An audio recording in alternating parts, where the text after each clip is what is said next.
All right, good evening. The time is now 7:04. Officially call the meeting to order.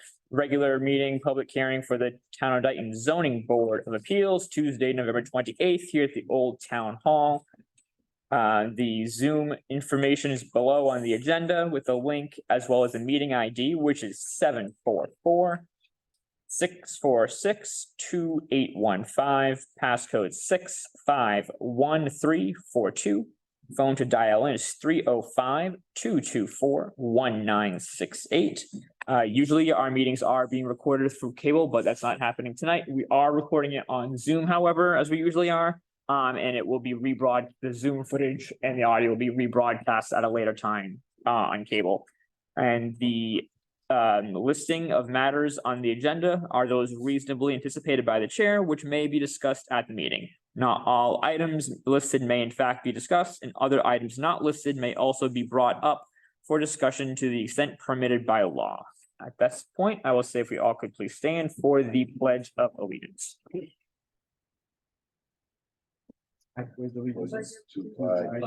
United States of America, to the republic which stands one nation under God, indivisible, with liberty and justice for all.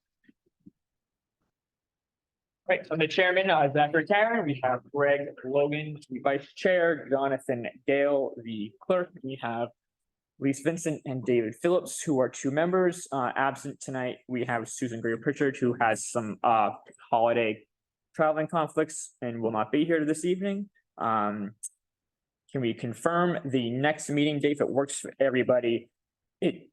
Monday, the 18th. Special scheduling of a December meeting because our other meeting fell on the week of Christmas. I believe it was Christmas. Where we had a half day. So at last meeting, we determined Monday, December 18th. That's right. This conference meeting room will be open. Okay, same time. Work. Same time. Yep. Is that, assume that works for everybody, correct? Yes, the 18th. Yep.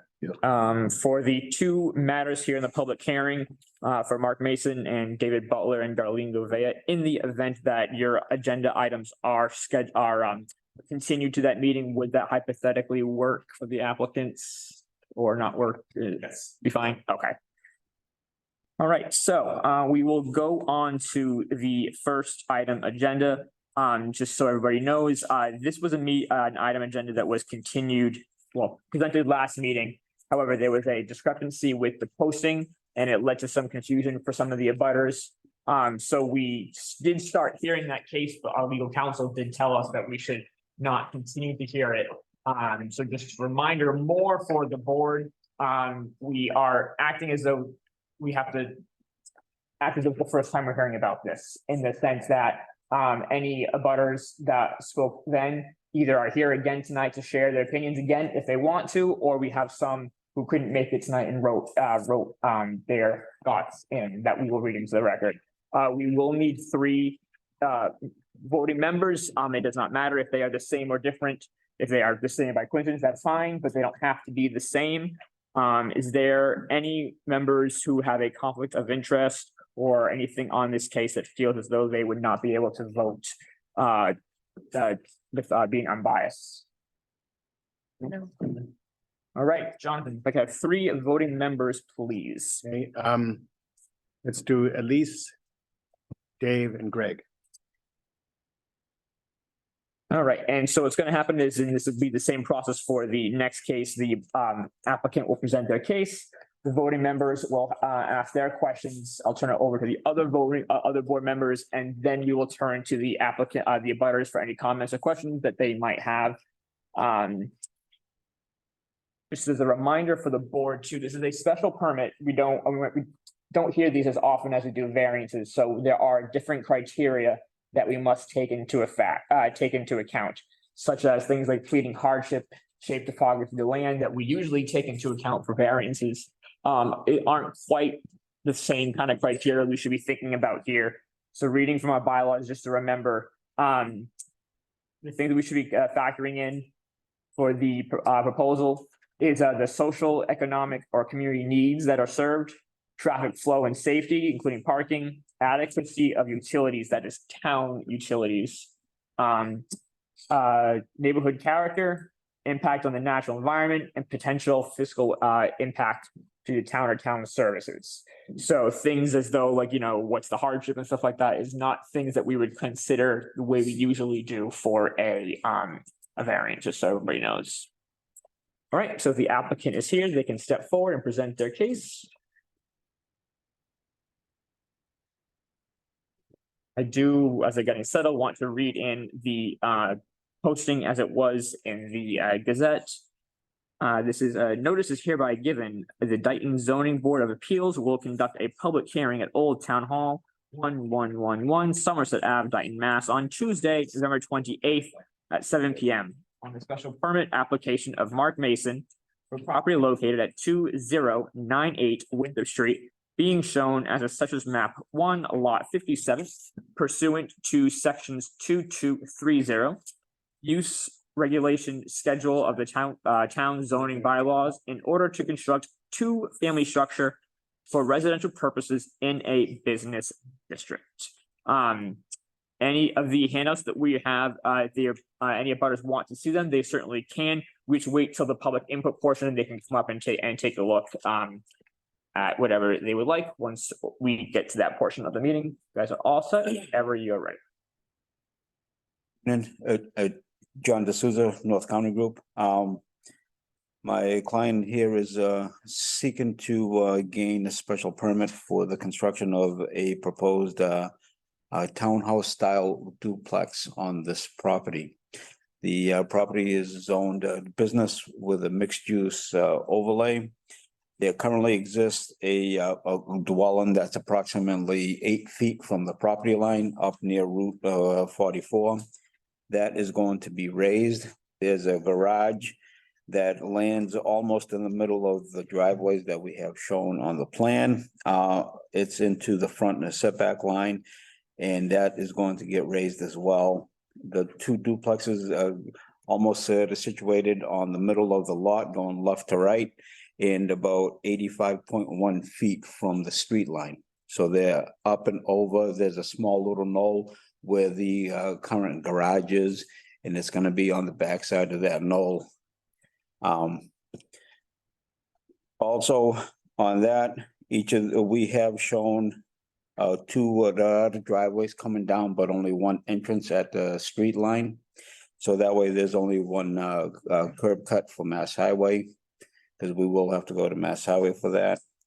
The soils for this property, the soils that appear to perk are going to be up front near the roadway. So the septic system is going to be up near the front, near the entry point to the area. There are no wetlands on this piece of property, but most of the property is wooded that's out there. And where the two duplexes are going is basically behind the garage where it is wooded. So the visibility from the street is not going to be all that visible, but there will be some visibility because of the driveway going in. If you rode out there, you'll see that the garage, it's almost invisible now from the street, but it's still there. And this duplex is actually going to be further into the lot from there. We have proposed town style houses out here. So there's two of them. They're going to have a 2-car garage underneath. So it's going to be a slab on grade, and they have extra parking up on the front side on either end of the townhouse. So we have more than adequate parking for the 2 units. The lot is about 1.44 to 6 acres in size. It meets the area criteria for the zoning. There was also another duplex that was approved by this board just up the road from here. I don't believe it was built, but it was approved.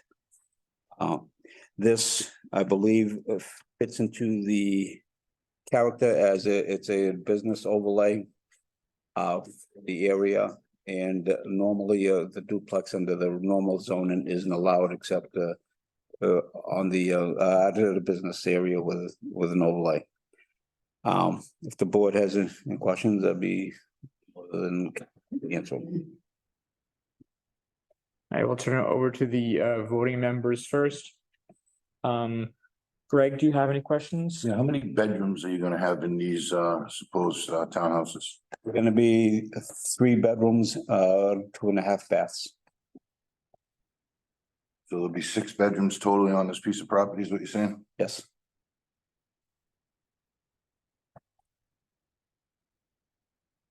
And this is on a hill, I take it, coming down off the back side over by the package store, Yeah. comes down the hill.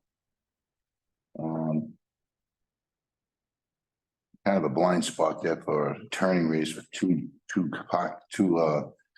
driveways. That's a little concerning. That's why we did the turnaround. Yeah, I see the turnaround, still the impact of pulling out onto that highway is very dangerous, especially right there being that hill. Do you want me to continue with questions? No, yeah, absolutely. Okay. So we got a total of 6 bedrooms in this proposed units that you're gonna do here. You're stating that the property topography doesn't table off in the back, it continues to rise, is that correct? There's a hump, it goes down and then it comes up a little bit and then. Most where you'd be planning on putting the house where the indent is? Yeah, right where the indent is, so it's a off. Ability from the road is gonna be lessened as you're gonna be lower in elevation.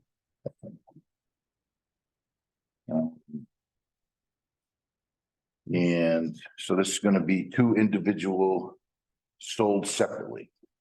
Am I correct? We're not having this as a one and as a rental proposed duplex to the side, so it's gonna be 2 separate entities on this piece of property. Yeah, it's gonna be two separate homeowners that could purchase the house. That's where we see the best fit for it. Just a point of order and information, obviously, asking things like that are obviously for curiosity, but we couldn't just make sure we can't let that impact our decision-making process in the sense that unless you feel like I do have. unless you feel like they fit with the criteria. On 6 bedrooms and Okay, a single okay, parcel sure. being taxed like that, there's no benefit for the town of Dayton on that matter. I see what you're saying. So I'm getting into a bunch of it, but I don't want to Gotcha. go to, I want to continue and listen what the other members of the board have to say, let the Gotcha. public input come in. Then we'll jump back at this particular thing. So at that Okay. point, I Gotcha. feel I do have grounds to bring up separate entities because it would be taxed differently. I mean, it burns on our schools with more children. Same parcel, and it wouldn't be a 6-bedroom house. It could have been just a 3-bedroom. Right, and I was more thinking about, I guess, didn't want what happened last meeting, which is where we started, the topic of HOA started coming up. Yeah. I just wanted to make sure that the other board members knew that, like, we can't. Well, we weren't supposed to talk about No. it. I heard you say it. So I- No, but I came in just with didn't the vibe. want that topic to come up again Yeah, about the yeah. HOA and stuff like that, but, And that's why I want the abutters to speak because obviously none of that is in the record right now. right, They have to speak what they have to say. Then according to this, each one of these line items that are here that we have from 5321 to 5326 there's a lot of. saying it definitely does fit, 5326, Yeah. let's go down the row, Lisa, do you have anything, any questions? Not right now. Not yet, that's fine. Dave, got anything? As for the septic system, where is it proposed? I don't see anything on here. No, it's not gonna show up on this plan. There's another plan that's, it gets produced, that gets submitted to the Board of Health and the Building Department, but it's gonna be up near the front over to between the driveway on the right-hand side and where the old house is. It's gonna be going up in that area. And this is Where where the the- one septic system for the Yes, both. it'll have one leach field, but it'll have 2 tanks. Thank you. John, do you have any questions? Yeah, is this gonna be tied into the town's water system, or is it, okay? And again, I can't see this, but I'm going on what you say, because I can listen to it later if I need to, it'll explain it to me, but where you said the house is going to be set is kind of in the valley of the property. Yes. So where is the water, explain it to me for water runoff? So the water runoff up in that area is there's almost a self-contained valley in the middle of it. So this is almost in that area. So when we go through the grading plan we're probably gonna have to do some swelling around the proposed house to make sure that whatever water there is maintained on the property and doesn't flow elsewhere. Can you tell us then where from the plan you think that soil would be, what side of the property and where it, Yeah, so it's gonna go on either side of the, where the house is. And then we're gonna have, pooling area there to contain and hold the water so it doesn't go over the edges. And so it won't flow over to any other, property. so the pooling area is gonna have another. You're gonna have to dig that out. I take that a little bit. Well, yeah, so when we site the house, we will calculate how much runoff goes in that area. And then we're gonna size the pooling area accordingly to the runoff that's required. It's gonna look like grass, it'll look like your yard, but it's really not your yard because it becomes just a shallow pool. And the soil in there, when we do the perk test, we'll know exactly how fast the infiltration rate is. So then we can size up the pooling area for that. So since you haven't done the perk test yet, how do you know that based on the size of the house is plural, you want to build, that it's going to be the right spot? And you may ultimately have to move the houses a few feet left, right, front or back. Because there's what's known as a soil mapping that's produced by the USGS. And that tells me exactly where all the soils are on almost any piece of property in the US. So from the soil mapping, I can tell you that up in the front is Deerfield, where the house is gonna be going is a Paxton. So a Paxton soil will have a perk rate between 8 to 20 minutes an inch. Deerfield will have a perk rate of about 2 to 3 minutes an inch. So from there, we can basically estimate more or less where we want to place the house. And we can estimate going by the worst possible infiltration rate listed on the web soil survey, how far or how large of an area that we're gonna need as a holding area before we do a perk test. Then we do the perk test to confirm the soil. Basically, that's what the perk test is for confirmation, and also because you need it for the Board of Health for the septic. And when we do the foundation for the house, we have to excavate a test pit at the house because we got to make sure that the basement is at least 2 feet higher than your water table elevation. Probably be something. Yeah, John, just so you know, I know you can't see it, but it's what you said houses. It's a 2-family house, but it's one structure. Yep, no, I realize that. Okay. Before I turn it over to the abutters that are here, I'm just going to read into the record one written correspondence that we have for an abutter who could not be here this evening. So I'll read her comments and then I'll let the applicant address them, and then we'll turn it over to those that are here. So this is addressed to the Dayton Zoning Board of Appeals dated 11/27/2023. My name is Carol Hofshire of 2082 Winthrop Street, North Dayton, Mass. And just so that people who are here know, looking at the plans, she is the house to the our right. You see Carol Hofshire, her name on the plan, just so you guys have an idea of where she is. I am unable to attend the November 28th meeting and request my letter be read at the meeting. Is this lot large enough to build a 2-family duplex, each with 2.5 stories on it? Consider the size of the septic system. It will need consider the size of the septic system it will need, since there is no town sewer at this end of Route 44. This land is made up of ledge and pudding stone. To put in a foundation, slab, or septic system, they would have to drill or blast. This brings me to a major concern. The drilling and or blasting of that property will cause damage to my home, foundation, and septic system. I have gone through this before. A company blasted rock and ledge to clear property on Chestnut Street. My foundation, ceilings, and walls suffered cracks. At this age, I do not want to or can't afford to go through that again. Please take my concerns into consideration. I strongly urge this application be denied. And then she put sincerely, Carol Hawkshaw. So first, just if the applicant has any comments to her letter, they can certainly do so. It might be some things that are addressed by other residents here as well. Sure. So in regards to that, this is a slab on grade. So if we're looking to excavate for the foundation, we're only going down 4 feet just to get the frost wall into the ground. We do not anticipate any blasting according to the web soil for the placement of the house where it's going. We know that there is some put in stone out there, but we placed the house in a spot where there isn't any. According to the mapping, and also where the septic is going, there is no septic, no put in stone or any blast requirements up at that point. So we looked at that already ahead of time to make sure that we were staying away from blasting, because if he gets into blasting, that's a whole other animal at that point. There's certain regulations that need to be followed. There's a notification that has to go out.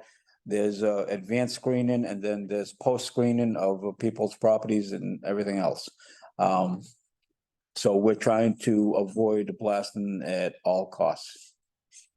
I'd also like to add, I mean, we're professionals, you know, so we're gonna follow all the licensing, and we have all the proper insurance we need, you know. Everybody, all employees, we all have workman's comp. This isn't, we are not like a fly-by-night company. We have a very well-established company and a good reputation in the area. So if that's someone's concern, all the proper procedures and processes will be in place when if that happens. So I just wanted to make sure everybody knew that on record. Sure. Carrie, just out of curiosity, what is the timestamp about on the Zoom call right now, roughly? Do you have, like how far into it are we? Just so if any of the abutters, if they know Carol, or if she comes calling, you can let her know like where in the recording we addressed her concerns. Okay, all right. Okay, that sounds good. So that being said, are there any abutters here that wish to speak? It's okay if you don't. You're here just for information, that's fine. Sure. Just make sure you just come on up and just state your name for the record and your address as well. How you doing? Mike Thibodeau, Chestnut Street, North Dayton. I had some concerns with the type of structure like that. They're putting these things up all over in Taunton, and they're just eyesores. Not really gonna be fitting into our town. I went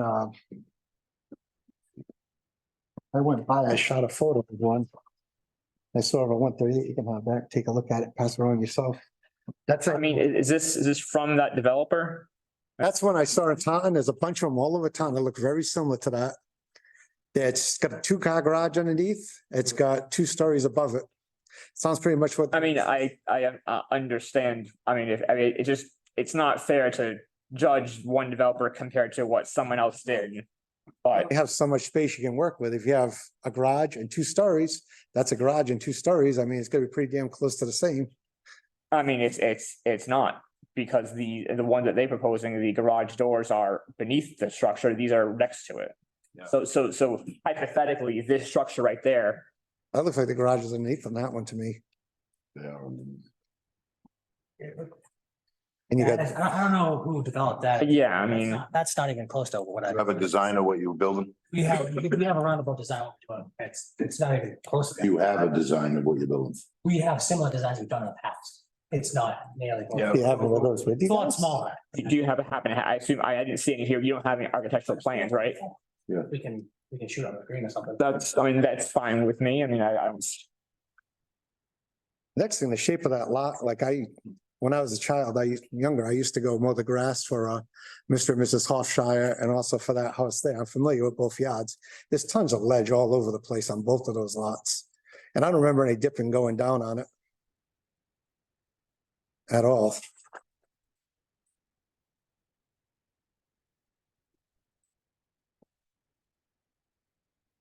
I went on I grabbed some pictures off the internet because I Googled that address for that house.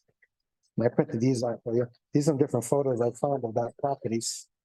And just like, what property is this? This is the one that we're talking about now? So we're talking about 20, 98. And also, This is their, this is the actual yard. Referring this to. is their property? This is. I don't see where it dips down. As it goes from the back of the house in these photos here, it goes up on an angle all the way up. And what Mrs. Hofshire was referring to, on the back side on Chestnut Street, this is where you can see they blasted. You can see the mound they left in the back of this right here. See the upgrades going up there? That's the back of the hill. That's the back of that lot.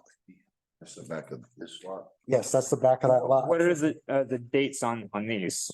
That one was today or yesterday. These were earlier today. Who owns this property right now? I don't know who owns the property currently. So you went on to their property and took pictures? I own a lot next door. I walked off my property to shoot the photos.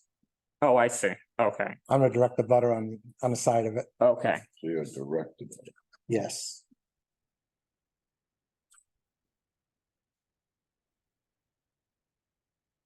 And the other thing too, next to that driveway, there's a fire hydrant right next to that driveway there. Just looking at that.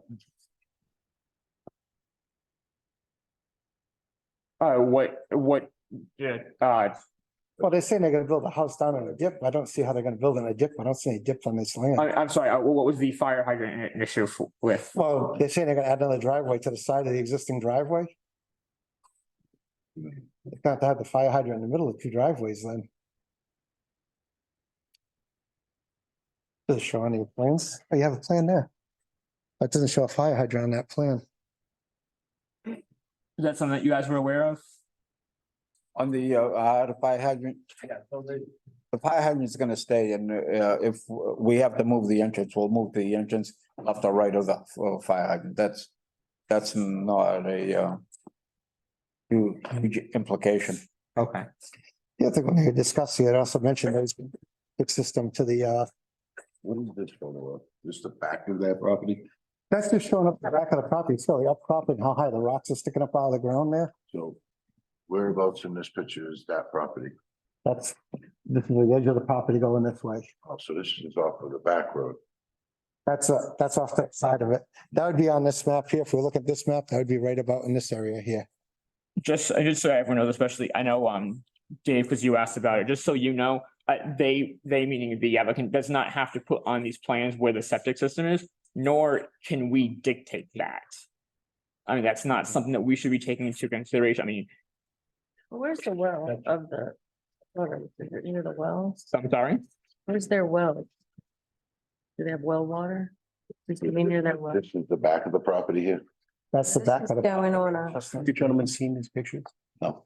I remember, I dealt with that for 2 years. They were blasting over there because I live up the street. I'll get to I that. live up the Street. Yeah. So 2 years, trucks going by blasting So heavy equipment. Zach, can we show can these gentlemen see the picture? they're looking at. I haven't seen them yet, so they know what they're like.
Get the truck in, turn around, back up and pull back out. Post our decision on it, if we make one, right? Yes, yes, yes. All right, is there anything else before I turn it over to any other butters? That's fine, I think right now.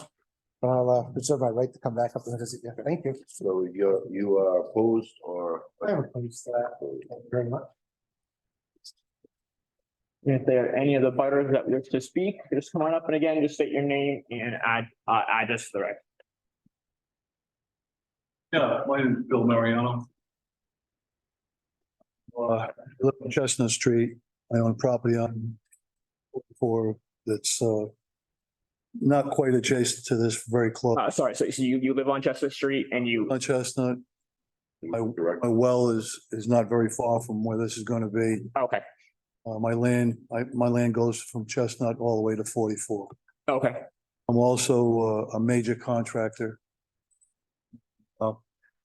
USG, can't rely on that. I've been at this 56 years and USG is an idea, gives you an idea. Can't rely on it. We have them all the time. A couple of years ago, like 900 feet of ledge. And we thought it was all gravel. So we went back to gravel, but can't really count on it. Otherwise, we wouldn't need health agents and witnesses. They'd be able to grant you a permit for septic based on a USG. So it's very unlikely that it's what do you call it? Is the garage on the first story? It's at the basement level, which is at ground level. Ground level, so you're gonna have 2 stories above that. No, so the garage is level 1, Yep, next one is level 2, and then attic. So 2.5, and then, so 2.5, 2.5, Okay. that's what it is. Okay. It's not 3.5. all right, Because most people think that the basement level is level 1 and then you got 2 more. You wouldn't. yeah, that's what I was wondering about that. Okay, Because we have to maintain the height requirement for the property as well. now, if you get into blasting, that's where I'm worried about my well, or if you have to blast for your foundation. Or even if you're, well, hammering wouldn't be as bad, but I think that people with the fieldstone foundations nearby might be a problem.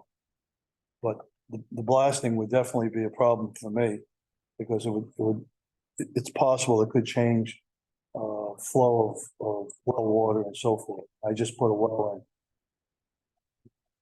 And I'm very close to you, I'm right up here. So that's, You the director butter? Is this you? I'm not a direct butter, but I'm right up here. Okay, there's one lot, very narrow lot between me. My land goes on a point right in here. And it So comes you- out go to both streets. How many feet are you away? That's a pretty good distance. I'm a fair distance, but a blast, you'll feel that blast, even the people out here. Yeah, we're not anticipating any blasting. Yeah, that's why we're gonna go out there and we're actually gonna excavate, do some holes for us to make sure. Yeah, I'm surprised you haven't done that already, because you can't rely on USG. Well, the web soil that we use is actually better than USG, but we've never run into huge problems, but they do miss some ledge. And we've actually walked the property and we know we got some ledge outcrops up in here. I owned all this property here before. And And that's where we saw it. that's all the ledge. Yep. Yeah. That's why all in the back. That ledge comes right down underneath here. all construction's happening on this front half. Because of that. Yeah, I'll be shocked if you can get a septic system in there.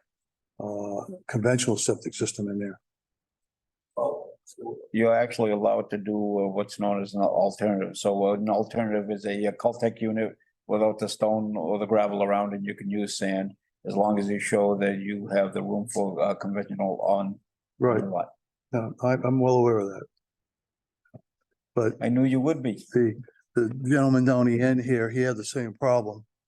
And I think that's gonna probably a bit of a holdup, and that system is not that cheap either. No, but Yeah, you know what? That's, They work very well. that's something for us to take into consideration. Well, again, I'm definitely against if you have to get into blasting, which I think is a better than 50-50 chance you're gonna have to blast. And that, anytime there's a blast, you're gonna have problems with neighbors, groundwater, all kinds of things that come out of blasting. And we just got through doing a lot of blasting in Sharon, for like 6 weeks. With 5 to 8 blasts a day. And I am well aware of what it does. So I just for the record, I mean, hypothetically, let's say blasting does not happen. Is that the sole reason why you're against it, or? That's the major reason why I'm against it, yes. Okay.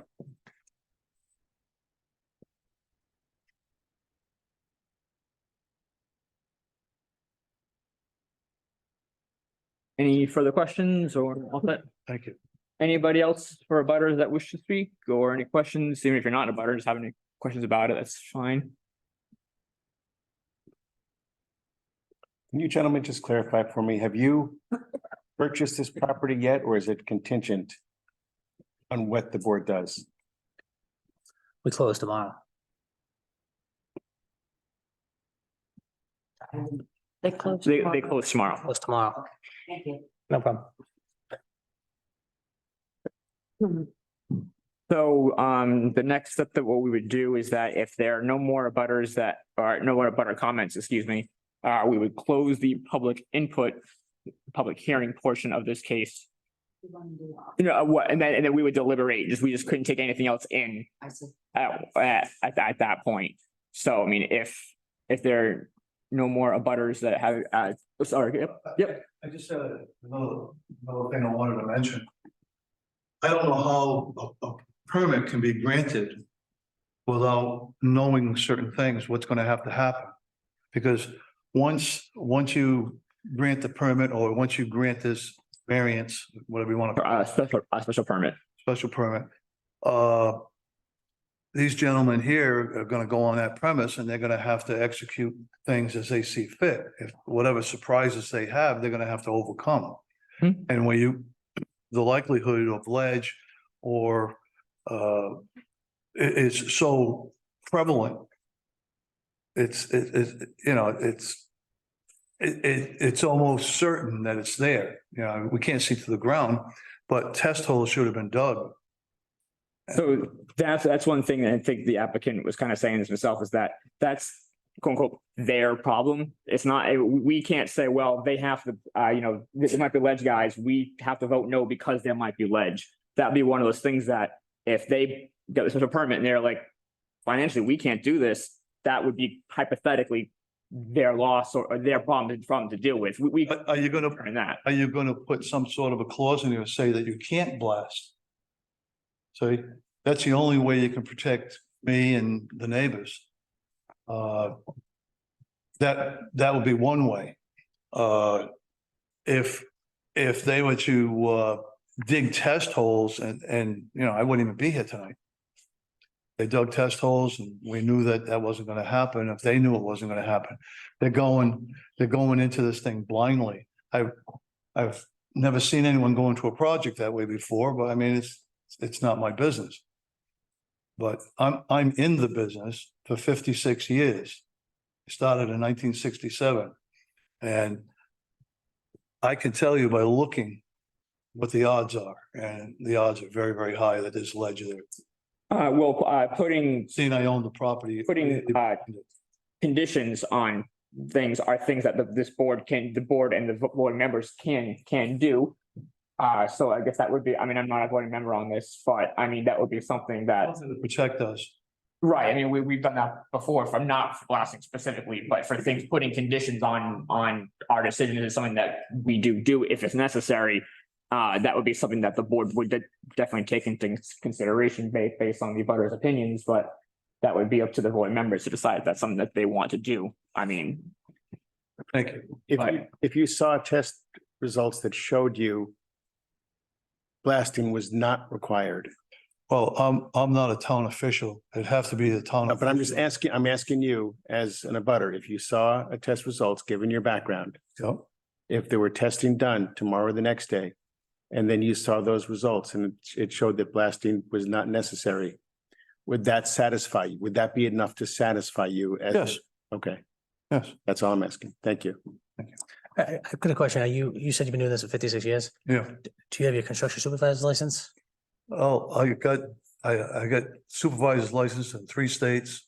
I got engineers that work on staff for me. So you I do got, have your I got CSL? projects in progress that are over 200 acres. Basically, what, do you have your Massachusetts CSL? I've been a contractor in Massachusetts for at least 30 some years. So I just want to say, do you have your Massachusetts contractor's license? My people all have it. So you don't? I'm grandfathered in. I'm not sure I understand. I predate the licenses. I'm grandfathered in. I have many licenses. Yeah. I'm not sure. I've heard of that, but the only reason I'm asking, and I'm just asking it respectfully, because I feel like, everybody's coming up here and we've walked the property. Well, But listen. we have an engineer on staff that takes care of this. I haven't, Any discussions like this are gonna have to continue outside. I work with, I just wanted to make sure it was on record. Oh, that's fine to ask that question, but I mean, any further discussions, I mean. No, I appreciate it. Thank you. But I do, and I'm willing to communicate and I respect everybody's. I'm only trying to be Opinion. fair and, we don't want any blasting and I'm sure the neighbors don't want the same thing. I agree. We don't want any blasting either. And we operate in 5 different states. And we concentrate in Massachusetts here. I have a job in Sharon, Mass right now. That's over 200 acres. And we just got through blasting. I saw one other hand in the back. Did you have anything else to add quickly?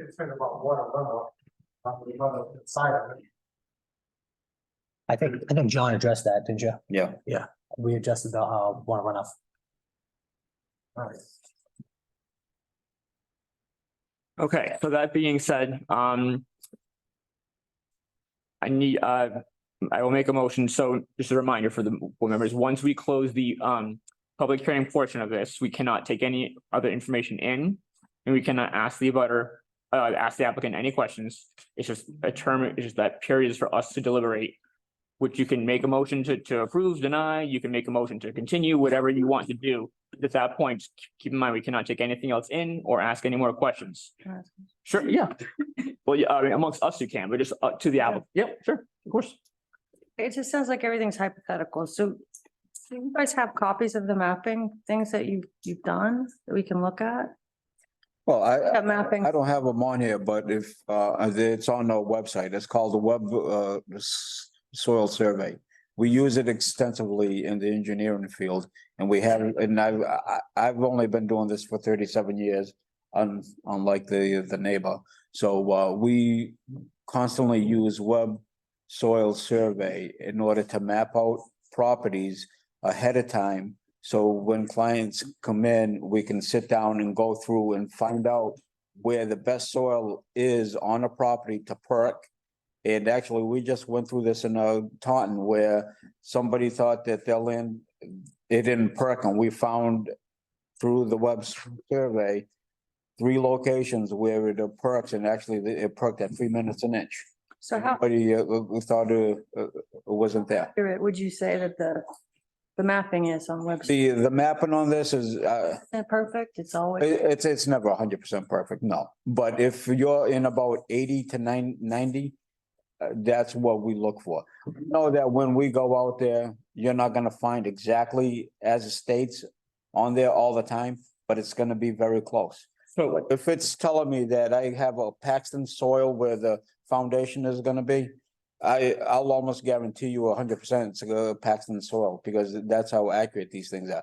It's an infrared that they utilize from the satellite imagery, and they update it every year. Every year they update these. this is a little different, but something like this, see how it kind of shows. the Marcy, yeah. Right, I mean, is that shaped exactly like that to the T? But like what he's trying to say is, anyway, it's accurate enough for them to make whatever decisions that they need to make, or just to feel like they should be making. How big is your septic going to be? It's gonna be the size for 6 bedrooms. Whether it's Just single me, but how big, family, multifamily, big that is? matter at that point. Yes. I don't know how big that is. How, Well, It- it's not 5 bedrooms. It's not by bedroom anymore, they changed it. Yeah, and it also goes by your infiltration rate. So if you have a 2 minute an inch perk rate out here, you could have septic system, that's about 400 square feet. If it's 8 minutes, that 400 square feet is now over 1,400 square feet. So it all goes by your infiltration rate on the perk rate that the Board of Health is out there when we establish it at that. Don't know it until you perk it, what it's. Right, all we know is that we found perkable material. Material that is gonna be, Hypothetically, you haven't Well, actually I'm- gone in depth. no, A little more Pretty than much, that, yeah. okay, so 80 to 90% accuracy. Okay. So in us, in the engineering field, 80 to 90% accuracy on the soil survey is actually really good. We know that it's not gonna be 100%, it never is. But we can go out there and we can say, we should be somewhere between 2 to 8 minutes an inch on this perk rate. And then we actually do the perk rate. how close are the wells to the butters? To this, That we haven't pulled the Board of Health records for our surrounding, does it have to be 500 feet away from there? I don't, That, 100 feet from your, I think it's town water down there. It's not. they did town water, so they don't have wells. Yeah, Yeah. we're not gonna have a well. They might have wells. I know, I don't think the abutters have well, but I believe he had a well, yeah. But he's well past the 100 feet. Did Miss Harrington, who wrote it, Pressure in that end of town, a lot of people have town water, have wells at that end of town. does Miss Hofstadter say that her well was affected by previous blasting? I don't remember specifically. By blasting in the past. It's ceilings and walls. Foundation, ceilings and walls. She did not, in this letter, she did not Right. specifically say well, but that is what she said, sorry, go for a second. She did not mention wells. Do you have a copy of the rendering of what this will look like? But we did look, we don't have it, we don't have that. Oh, I'm sorry. Is there a web page that we could look at this? no, it's on my, the server at the office. But we, Does it we are look different than that? what was that? Yeah, that's not even close to, We can't factor in the Okay. appearance of, I mean, it's out of curiosity, that's fine, but we can't. Try and hear everybody. No picture, no, I know, but Is, I mean, we are a property solution company and it's like we specialize in helping distressed sellers get out of bad situations. This is exactly what it was. This house has been in probate for years. That's why it's been condemned. And we've been working on the project probably over a year and a half now, trying to get them a solution for it. It's a hard project to get a solution for with all the different aspects and interest rates and different things going on in the world right now. So this is why we found this is the best solution, you know? We build single family homes as well. So like, I would rather put a single family home, but just right, I just don't think for this property where it's at and where we're at in this time, it's the right fit. So I think if that helps you, what I guess I'm trying to say is we put, our reputation is on the line. So like, we're not going to, be putting anything up that nobody wants to look at. It's gonna be a brand new house, probably like a modern farmhouse style looking home. White, black gutters, black windows, something probably along those lines, because that's what we're doing a lot of. right now. board and batten. Yeah, board and batten, probably in some aesthetic areas, with the garage, because that's what's desirable right now. So, Obviously, shades of metal roofing as well. yeah. Greg, I know you had some more questions before we close the public input portion. Do you have any final questions for them? so. So Mrs. Hofshire was concerned about cracks in our house and you were saying workman's comp and all that liability. It's liability, yeah. Right, so liability, you're willing to use your liability insurance. Confirm that there'd be no additional cracks in Mrs. Hofshire's house, as well as no damage to Mr. Mariano as well. Are you willing to put your liability insurance up for that particular area? Absolutely. That's what it's for. Yeah, I know what it's for, but I Yeah. want to make sure I hear. Yeah, absolutely. I mean, that's what we do, if what's wrong is wrong, what's right is right. All right, and so there's a lot of questions here. On that note, Yeah, well, so in order for him to put his liability, which I don't mind, but before any work, there should be a full assessment of each one of the properties affected prior to And then after the fact. Well, that's a burden on you to do with the home. Yeah, that's not financial cost. Yeah, that's, you gotta deal with. I build for a living too. Yep. So, going back to this, traffic flow, you guys were saying isn't gonna be infiltrated. I'm just gonna tell you it is. You know, the way I see it, it is a hill. You got two means of driveways now. There's gonna be 3 bedrooms. There's gonna be 2.5 cars. I might have a smart car and 2 regular cars for a driveway on a 3-bedroom. So that's now 6 cars coming out of the driveway, coming out onto a hill, entering onto this. It's not your guys' issue. It's our issue to maintain the impact on the traffic flow safety. I do see a traffic flow safety. I also know that we've also had issues with shared driveways on one single parcel. Okay, you're separating, you have one parcel selling to 2 separate entities. We have a grass strip, I believe it looks like going through your driveways, correct? To keep one separate from the other cases. You are throwing a party and apparatus can still get in. Yep. So I do see that. That's something you're gonna have to deal with if this goes forward with the fire department to make sure that the fire department and Jim Aguirre is also gonna be looking at that as well. It's nothing really to do with me on that. There's something, Greg, that you would request that we do differently on the No, I driveway? have the adequate frontage, you have the adequate angle of the driveway, it's just stuff that we dealt. Take into consideration. I've seen. Yep. Fire hydrant could be an issue. We ran into that on Main Street, so another particular property, I don't remember the exact address, but we ran into a situation with a hydrant being too close to the corner driveway and an apparatus went in and actually hit its own hydrant. So we don't want that happening. Bad day. So we have that going on and the leaching field. So now, this particular, topography of this land we know has got a lot of ledge. Let's face it. Leaching field with 2 tanks and you're gonna have 2 tanks running to each household.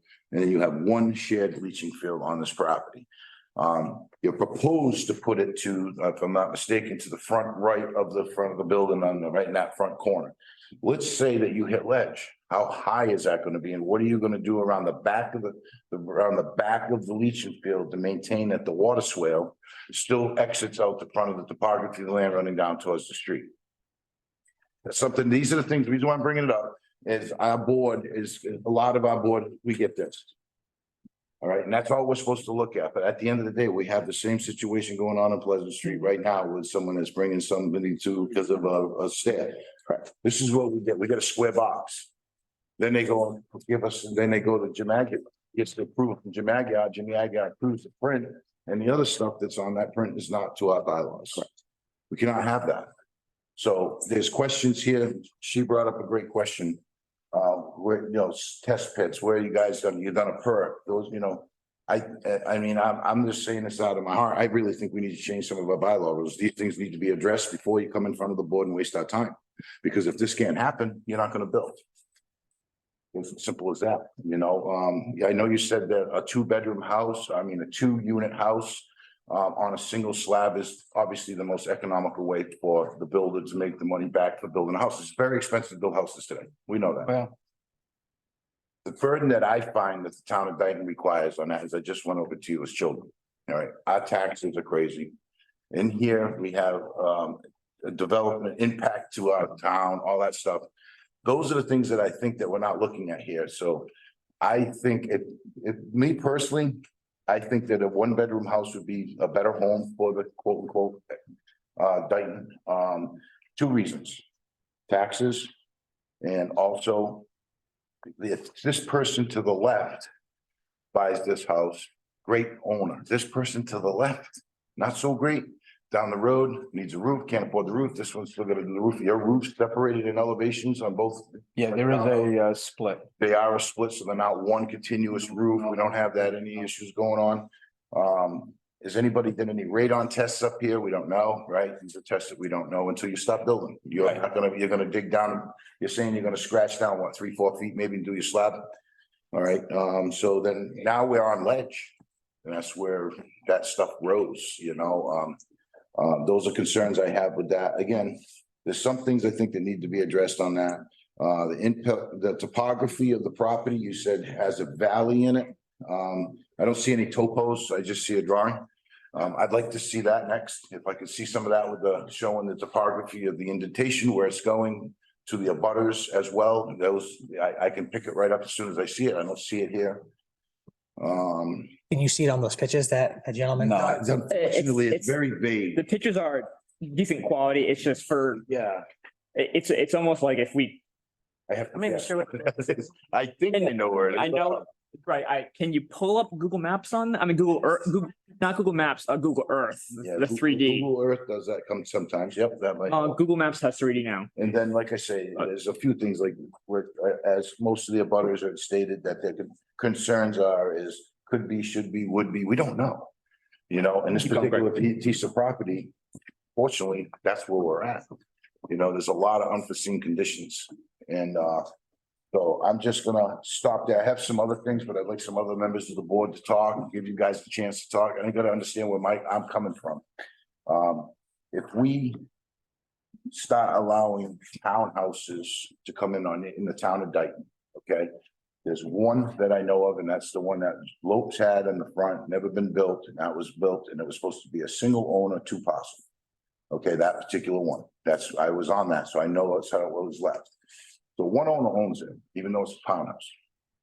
In the town of Dayton, we start allowing these. Everybody that owns a small piece of land, man, I can double my money, I'm gonna go for it. In your particular case, you need to double your money because of all the unforeseen construction below. You see all the other things that are needed, and I feel you know they're there. Well, I would never go into on Main Street or William Street or in North Dayton and say, hey, I think we should put a duplex here. I mean, my whole family lives in Dayton. That's the problem. Correct, yeah, and the only reason we came to this was because it was a business district. So, you know, and it was on a main road, essentially a highway, state road. Sure. So that's just how we were looking at it. And we're like, how can we? It's definitely less desirable to put a slab on grade home for a single family homeowner, you know what I mean? Because they're like looking for storage, closet space, all this stuff. So it's a very unique circumstance, and that's why we thought it was worth it to bring to the board. So Let me ask, I know you said there's a closing tomorrow, but is it gonna make a difference if the closing were put off for a month?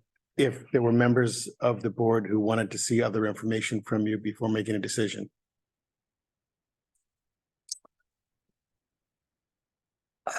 I don't know. I don't know that answer because I don't know. I only have so much control over the attorneys. So let me put it this way, if the board told you what they would be looking for other information potentially, So that help you to make a decision? as- if we continue it, it's probably gonna be a 50-50 shot if we come back.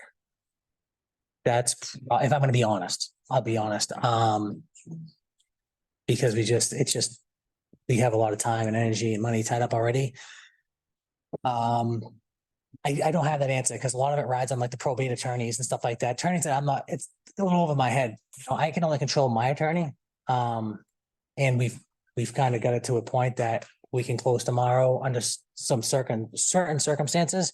So if we push it off, I don't have that answer if we'll come back. I don't know that. It really depends on a lot of different things, but I just don't have control. And that's if they even want to push it off. So there's a lot of stuff not in my control. So that's just something that everybody's waiting for me to get back to them tomorrow. Yeah, and also we lost a month because of whatever happened with the all the other stuff, so. I mean, again, I'm not a board member, so, but the 3 members were Greg, Elise and David. I mean, they may not decide tonight. I mean, I don't know what deliberation they have. They might have everything they need. I don't know. I mean, so like to say, I mean, I would love.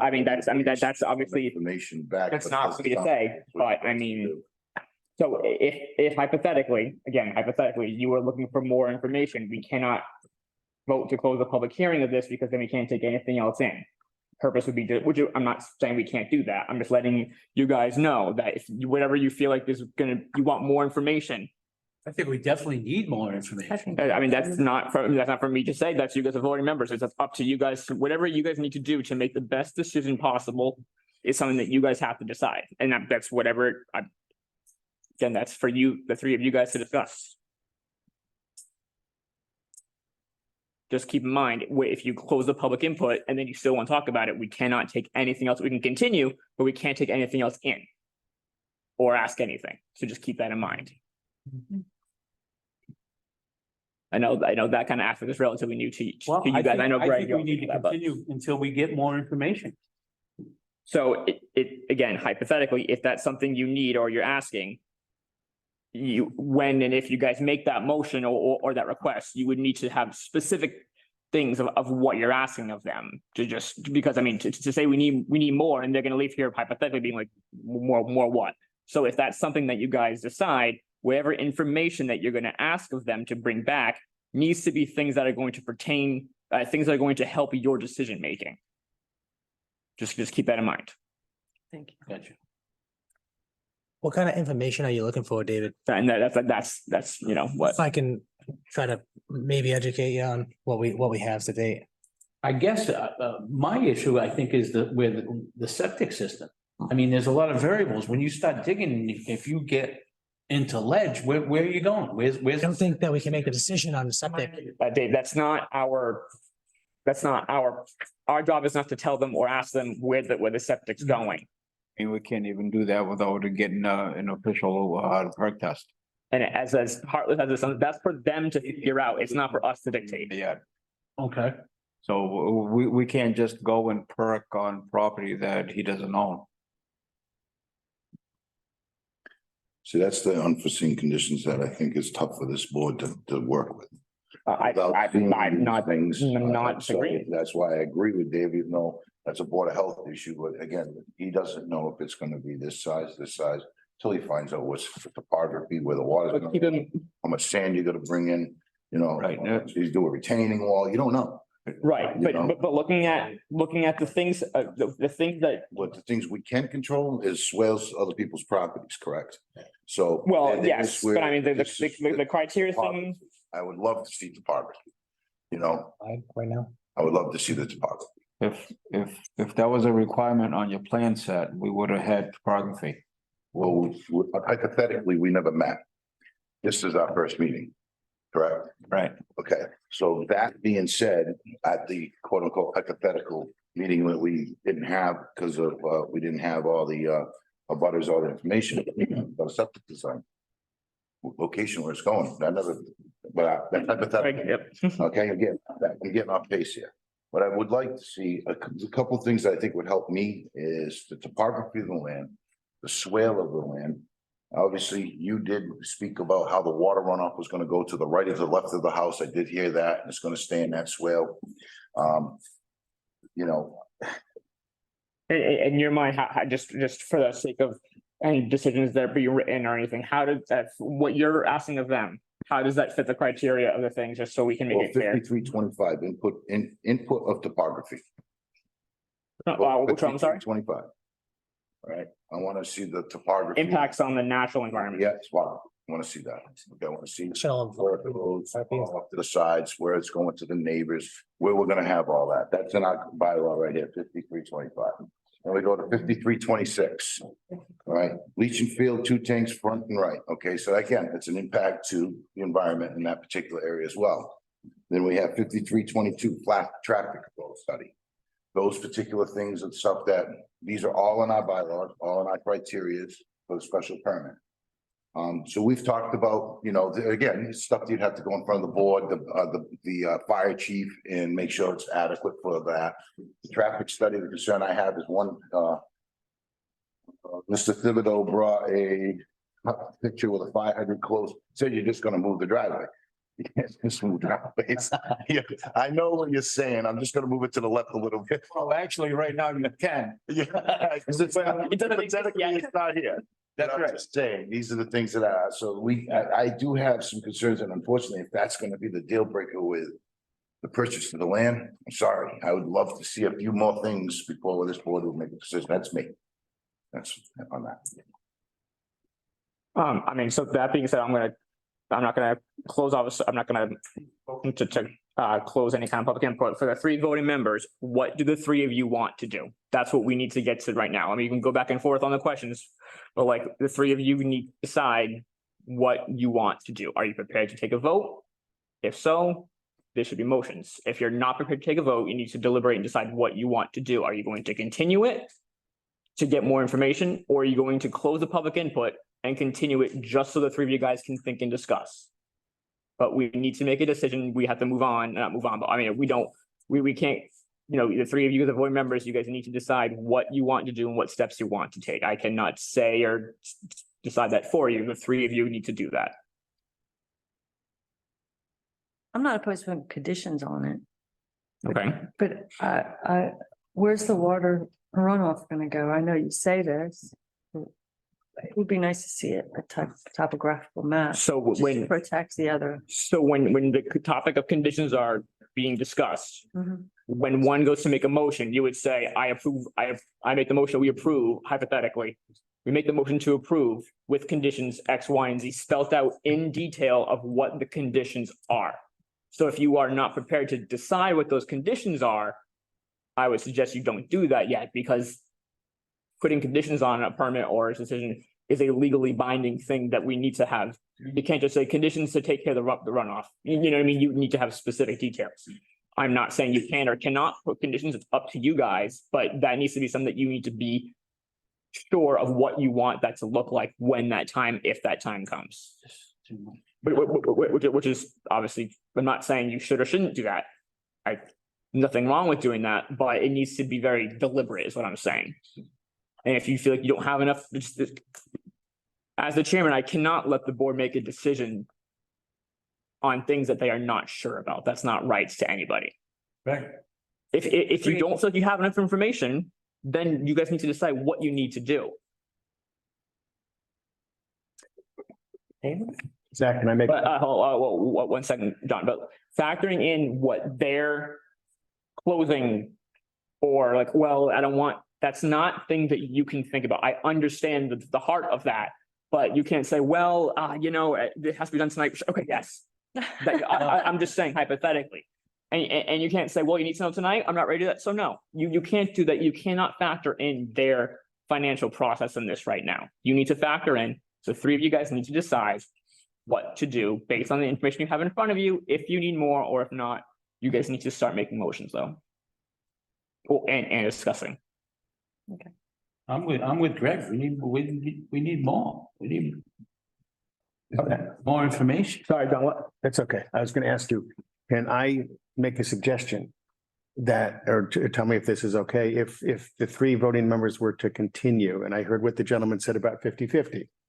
But if the voting members were to continue and keep this open for public input, are they able to ask at that point on the continuance for example, a letter from the police department on traffic, a letter from the fire department? That, I mean, hypothetically, sure. I mean, that's what the three board members would have to decide what they want to. Exactly, but I'm saying they could ask for that They could. continuance as. I mean, as long as part within of the- information they want to make a decision. As long as it's in the realistic realm of Yes. of the town's power, of the board's powers, then yes, but Exactly. Thank The you. concern we have is they don't own the property, so they can't perform some of the things that we're asking. I That's understand. one concern. I understand that. Yeah. I mean, it's hard enough to establish property lines So, under a PNS because let's, legally I can't even trespass on Right. property. And I just, I'm sympathetic, guys, but I mean, if you're asking for us to make a motion today or. yeah, I mean, to come up with you it, can't factor, Yeah, I don't want to even go into that. you can't factor in what they want, I mean, no offense, what they want you to Look at do. this. Greg, What's this say? I, What's that say? I, What's that say?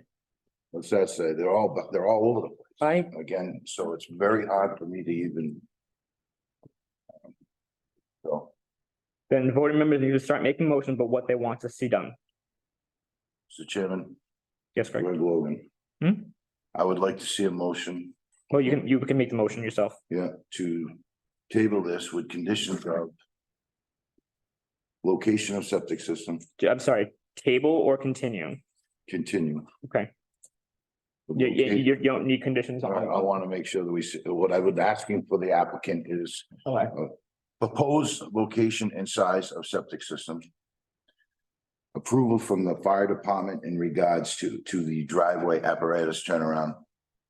And the police department unfortunately is not the person to talk to about the traffic study. That would be a state highway, so that's a whole nother entity, which is beyond us. I get into those details after, but like we just need a motion to continue, yes or no, and then you would ask of them what you needed, if anything. Yes. Now, if this is one of the things where they're like, okay, we can't That's the problem, that it's. So then, if you want more information and you want to continue, make the motion and see if it's seconded and then go from there. Mr. Chairman, I make a motion to continue.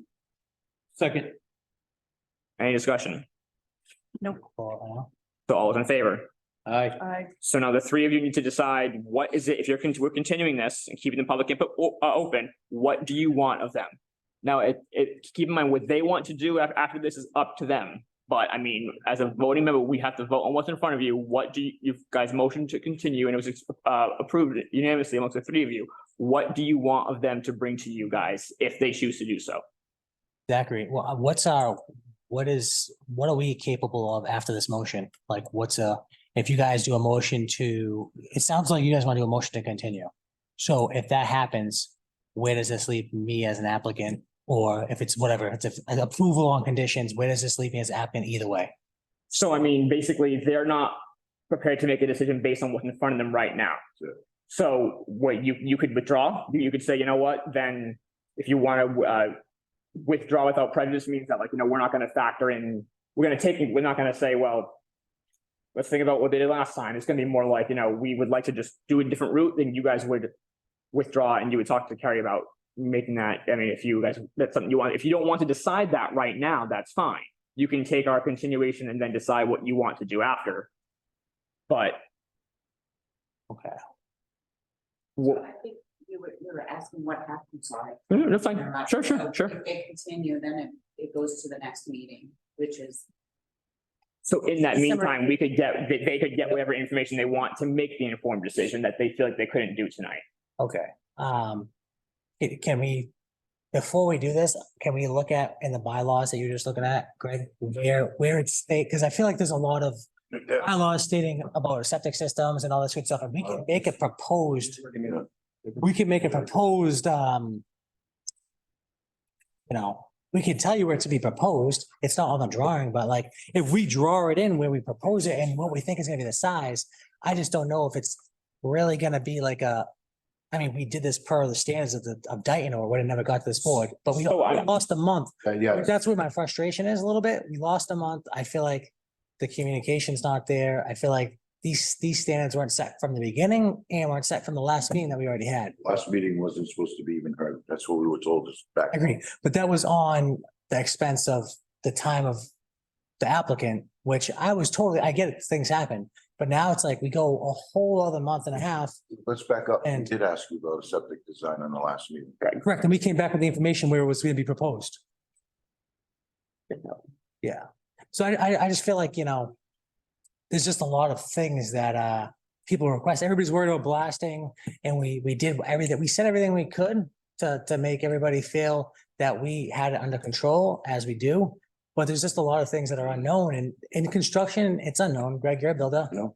I mean, I've been doing it, everybody back then as builders, they've been doing it for years. So I feel like everybody's making emotional decisions on blasting and other items that, and I think, Greg, you brought up the most concerns that I can actually use as a tool. You're bringing up traffic. Okay, I know how to combat that. Yeah. You know what I mean? I can't combat some of the stuff that you got, like, we can go back and we can just throw our septic system. It's gonna be 10 by 10 and it's gonna be 600 square feet, but does anybody even know what that means here? They're like, we can say where it's proposed, but the problem is, him as a professional engineer, that's his job.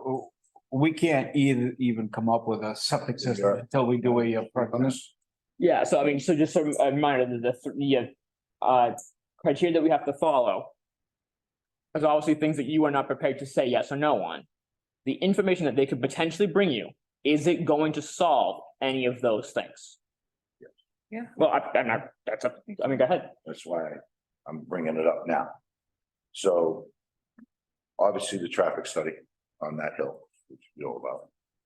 Obviously, we talked about the driveways.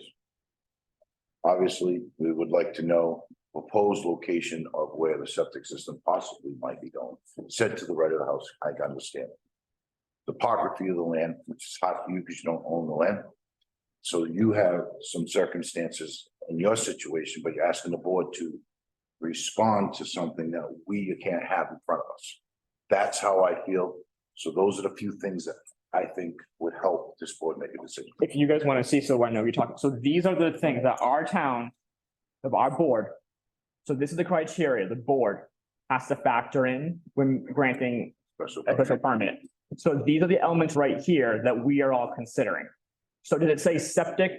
No, it does not say septic, and I mean specific, I mean, just happen, you know, for example, it didn't say septic. But if they feel like that's going to affect the natural environment, then that's something that they have to take into consideration. The traffic flow. It's not just like, oh, you put a house there, traffic study. I agree. So Those are just, just a few just so you know, that's what we're looking at. I like to speak on the ball. Yeah. So looks like there's 5 line items here, 5, 3, 2, 1, social and economic community needs. I mean, I think we can all agree that, you know, I think we're putting the best, you know, if this was someone's daughter that was moving into affordable home, that's gonna be $450,000 these days, unfortunately. I think everybody would be in agreement that we're economically doing the right thing for where we're at in the stage of the market. Hypothetically. And the community needs. I get the community needs. I guess, you know, we're gonna be adding some people to the school system. Totally get that. Like I said, I have family in Dayton. I have All right, listen, guys, the side conversations, if you can continue this outside or, excuse me. we're still having a meeting. I cannot hear him. So can you continue the conversation outside or? So economically, I covered community needs. I can get the concerns about adding, you know, kids. I mean, believe me, I plan on moving to Dayton. So, you know, I'm not asking for a triplex, fourplex, or I'm putting low income 40B, putting 8 units in here. That's not the case. So traffic flow, safety, parking and loading, I think that I'm in agreement that we can do what we gotta do to make that right. We can, whether it's 2 Also, driveways. on that, I want to caution the board is that's a state-owned road, so that curb cut has to go through Mass Highway. So it doesn't matter what the police department wants, what the fire department wants, Mass Highway is gonna tell us what they want. That's something we often So- see in town. Whatever we propose, Mass Highway is gonna look at it and they're gonna flip it on its end, and it probably won't end up anywhere near what we even have shown right here. We don't hear a lot of houses on 44, so that's something, that's a, Every single house on 44 has to get a curb cut permit from Mass Highway. So it doesn't matter what you have on your plan, they supersede all of it. And I'll also add, kind of lost my train of thought here. Traffic flow, safety, parking. The turnaround to the fire department, like that's all stuff that's gonna go through the process as we leave here. I just don't want the board to think that, you guys are the last stop. You guys are the first stop. So like everything has to go through the Board of Health, has to go through, can we hold until he's back? I just want to make sure that yeah. I just want to hold so everybody's on the same page.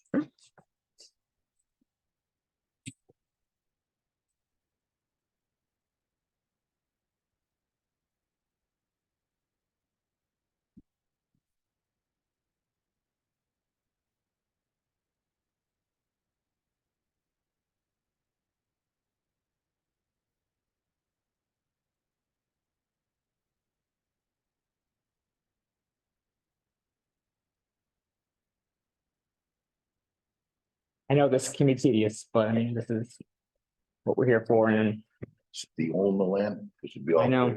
We'd be able to do. I it all. understand. I mean. Understand.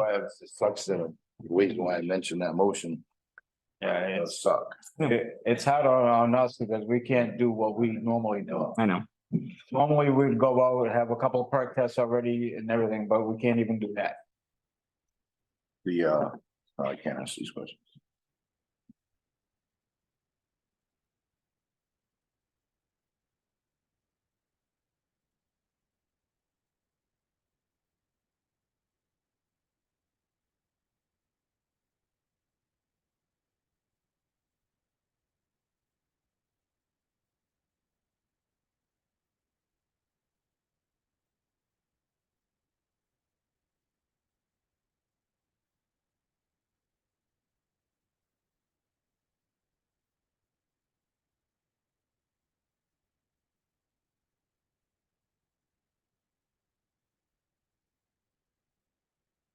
All right, so we'll just pick back up off I know we went through social, economic and community needs. Like I said, we're not trying to put 8 units here. That's what I was gonna say, the unique, talked about how the traffic, how the state is really gonna have the authority on where the curb cuts and the driveways go. And that's like another example of the unique position where we're trying to put this townhouse. So, like I said, we're not trying to put the townhouse in downtown Dayton. It's on a busy road where they could put up 100-unit building down the road, So I think it does fit. And I think it'll probably fit more in the coming years when when everything starts to pick up, because we're just in a drought of housing right now. We hit on traffic and parking, all that good stuff. Adequacy of utilities and public services. I think we hit on that. It's town water, so it's not really a big deal. And we're going to put a septic system. So that's really I guess that's not authority, I guess, right here. Neighborhood character and social structures. It's business district. I think we're going for a special permit with a duplex in downtown Dayton. Like I said, different story. Does it fit today? A little bit. I guess Lopes has a duplex down the road. It's same owner, same situation, but it's the same design, I guess. So, I'm all about being realistic, and I feel like I am being very realistic. Impacts on the natural environment. I don't exactly know what the exact definition of natural environment is. I wish they stated it, because I don't impacts. I would say probably Water runoff? disturbing wetlands, probably. Yeah, like that. That's what I think they mean. So that's what I think they mean. When I Google it, not that Google's the end all be all, but that's a very open term. I feel like if they were worried about septic systems and stuff, I feel like the Board of Health would be we can approve it with a motion with approval from the Board of Health. And then I think that's when we have to have the Board of Health. Todd's not here no more, is he? No, he's another. Todd. So, and that's why I was stressing the question about the septic. Like, is that addressing one of those criterias? I have a question about the roof of the house, the water runoff. It's gonna go into. Gonna affect the other. So I can promise that it's good. The grading of the land is gonna be better than what it is today. Okay. I think a lot of people get worried about water. I'd be worried about water if we were putting an 8-unit building, 12-unit building with a full foundation with maybe retail use or something under it, because obviously you're taking up a lot more area. But we're talking about putting a 30 by 30 structure on an acre and a half lot. I think it's very feasible. I've just seen down the road from my house, they put in a house and now my neighbor has a pond in her horse paddock. Yeah, so It's directly related to that house. I don't know the circumstances. We can't, I just want. I know, Where did the water? but we have to stay on, we have to stay on topic. Okay. The 5 things you have in front of you. The criteria that we should be addressing. Impacts on the natural environment would. So I think that's more related to, I think if they meant Board of Health. Any construction is going to affect, it's not, do you know what I mean? Construction is gonna cause dust. Do you know, we have to, so. All I can promise is we're gonna go through the proper permitting. Board of Health, they get paid good money to do their job. They're not gonna, Dayton has one of the most strict Board of Health requirements that I've dealt with in a long time. So I don't think nothing's gonna get by them. Just one thing, 'cause I know that one thing that Greg mentioned was the traffic flow. So you said there are things that you could potentially do to combat that. Can I just hear what those things were? Well, if Greg issues an approval on traffic conditions to be met, then I'm okay with doing that. If it's gonna be a safer product for whoever moves in there, I'm fine with that. I don't know what it was specifically he was looking. I'm willing to Just figured I. documentation with an approval. I think my point going through this, I'll hit the last one in a second. I think my point going through this is, I just think we're up against it with time, and I'm just asking for you guys to make a decision tonight. And take out all the pieces into consideration. I'll finish here, but also the work and time that's been put in it, not just by us, but the seller. The seller's been through hell and back, dealing with the trust, back taxes. We paid the taxes, and this is hypothetically, we paid the taxes to make it here tonight. The seller did not have the money to pay the taxes. We paid $8,000 in taxes to get here tonight. And I think you can attest to that, Carrie. So, And I understand the three voting members, you guys have a motion. We already That's big. motioned and Already seconded. approved. it. So now, motion to continue. If this, Now they want to do the conditions. That's what we're getting at. so if you guys have to, what do you want of them that's going to make your decision easier?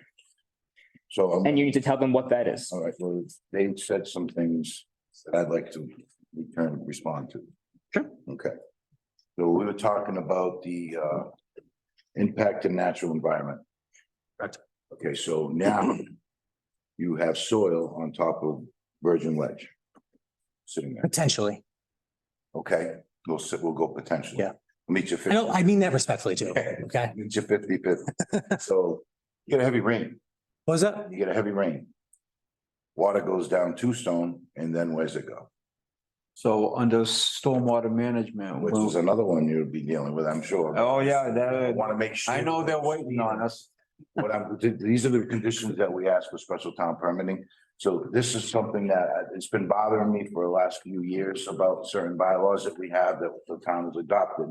You have an applicant like you guys come in front of us with something like this, with questions that we're gonna want on here. How are we supposed to answer these things then? So if they want a decision tonight, if you don't think you can vote on, then you guys have to decide what you want to do. I'm not saying it, Like I said, I made a motion to continue with the request of, one was the traffic study, which is the state driveway location, which was the fire department, and I was asking for topography. Those are the 3 things I was looking for. On those items, the only one that would be obtainable is the topography, as the state will tell us Yeah. where the curb cut is going. They're gonna tell us where it's gonna go, how wide it's gonna be, and we have to Fire chief supersedes that. only at the turnaround. Yeah, that's exactly what I'm getting at, yeah. he Right, will- not at the entry point. Entry point is all Mass Highway. Yeah. That, Absolutely. and, Start with that right here. and, also, so you know, Mass Highway right now for a curb cut takes 9 months. I thought it was 6, so we're going. No, it's 9. Okay. Yeah, they've come down. so, okay, so you guys down there, is there anything separate? Separate that Greg said? You don't have to second what he said, but is there anything that Greg did not say that you feel like you need to make a decision? That you want them to bring back? No. No? Greg, can I touch on the topography? If topography is the only thing that's in our control right now, how can we make a motion for approval is there any way to make a motion for approval pending topography acceptance by the Board of Health and the building department? Keep in mind, the motion has been made, but you can withdraw a motion, So, another one, if you guys need to do that, just letting you guys know. Say it again now. so can we make so everything else is gonna be state driven. Mhm. So can we make a motion to approve with Contingent upon. the building inspector and the Board of Health to approve the topography? And stormwater. You And can't- stormwater it's, system. They're gonna be the worst of them all. So, I mean, and we have to go through them regardless. So, and I say that because if we have to do everything else, I mean, we've already been up against it. So, now if we make that, we're still 9 months out. So the house is gonna be sitting for another 9 months. You know what I mean? So like, this project's, yeah, So that being said, what's the big deal of waiting another month to get the information to us to go that if you have to wait 9 months? Is it because of? If COVID hits again, then, no, it's The Mass because, Highway it's because, Department, yeah. it's because of the attorney situation. It's the probate situation. I think the big thing that needs to be taken into consideration is this probate situation is we're making a decision on facts here, but the fact of the matter is, I mean, the house has been sitting, a lot of work. How long's the house been sitting? I don't know, but I mean, you guys had the motion on the floor that's been, you guys have given the Yeah, so information. That's what we It's need. up to them what they want to do. Right. If they want, I mean, we can't, if you feel like you need to withdraw this and make another motion, it needs to be done. It needs to be done soon. At this point, there's been a motion, it's been seconded, it's been approved by you 3. You've given them what you want from them. At that point, it's time to move on. If they choose to take a different route, that's something that they can certainly do, but I mean, I hear you. So, I feel, Yeah, all we're asking is a motion and with acceptance and approval from the Board of Health and Building Department to make sure that topographies meet the code standards of 2024. You put the contingency in there. They're gonna have And I to. So- think that will eliminate everybody's issues because and again, so if that's something that you feel like these issues can be appeased with conditions, then one of you three to make a motion to withdraw, a motion to continue. Make a new motion to approve if you guys are doing that with conditions and spell out what those are. Specifically, what those conditions are. But if you guys feel like, no, I still can't do that, then you would just proceed, we're gonna proceed to the next case. But, you know, we have another case we need to hear tonight. We can't rehash things that have already been hashed. You guys need to decide what you want to do. And if, again, you want to withdraw, go ahead and do that. But if that's what you want to do. well, yes, that's all I'm asking. But this is with all due respect, this is not a negotiation. No. I understand what they're saying, I'm but like just trying to you, be fair, right? they can't say, well, can you guys do this? And you say, okay, we'll do this. That's, I mean, I understand that they're trying to say, what do you need from us? And, you know, what can we do to appease this? But, you know, they can't dictate your motion, but if there's something that you feel like, well, maybe I can't get anything, then withdraw and make a new motion. But, you know, this is not a. And I do understand with what the discussions are, but I mean. Saying, oh, if only we had this, well, you need to make a motion based on the information you have in front of you. Information I have in front of me, I make a motion, I stand with the motion I made. So the motion on the floor as of right now is standing to continue. Yep. Okay.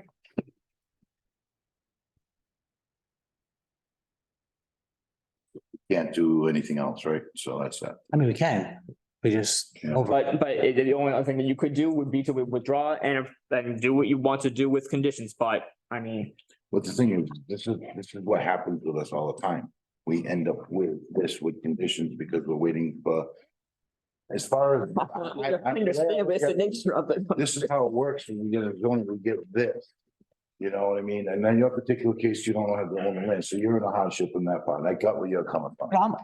Well, I guess, I mean, I could go deeper and deeper and I don't want to even go there because this house has been abandoned for a year, so. I know.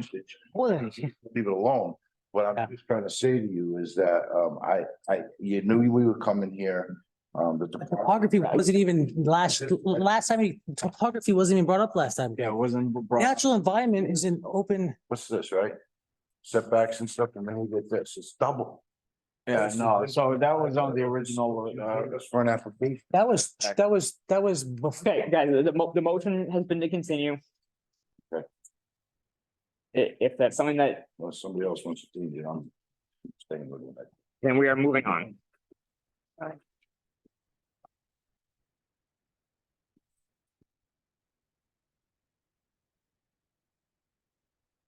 Going down. Public hearing, item 2.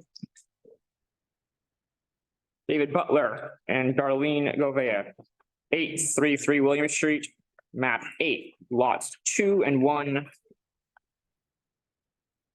Variance application. Are there any any members of this board who have a conflict of interest or any reason to feel like they could not do a unbiased vote? No.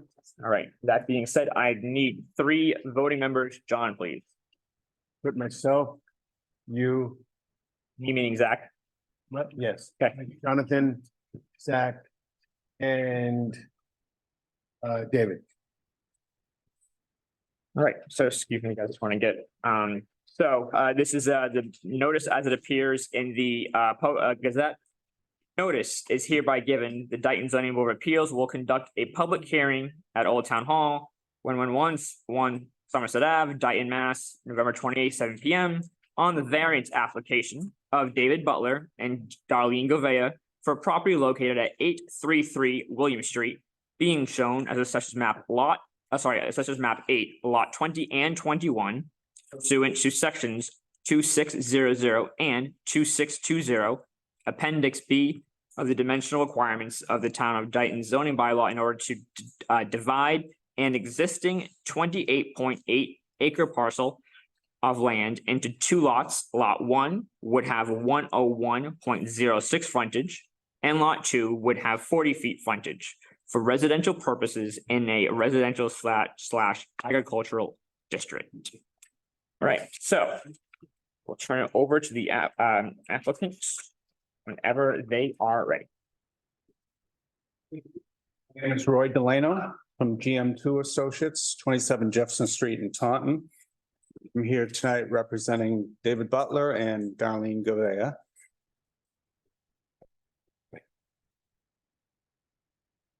They own property at 833 William Street. David and Darlene lived there in their youth, and Darlene currently resides there. David and Darlene are seeking frontage variances so the property can be divided into two lots. Lot 1 would have 101.06 of frontage, lot 2 would have 40 feet of frontage. Property is 29 acres with the 141.06 feet of frontage. Within house number 833, there is an existing permitted accessory apartment where David and Darlene's mother, Deanna Butler, lived until her passing earlier this year. The 29 acres has been owned by the family for 66 years.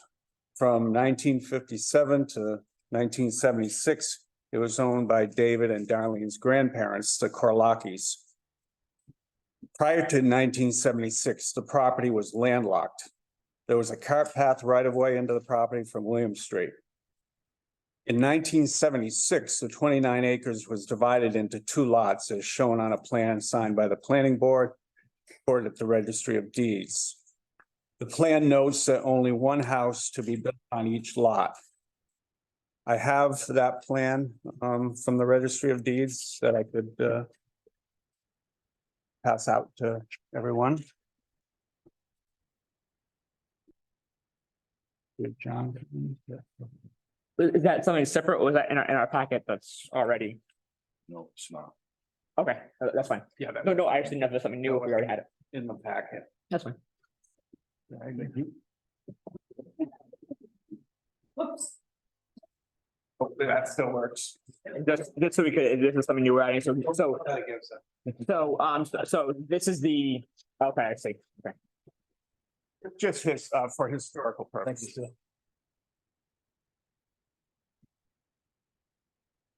So you'll see on that plan,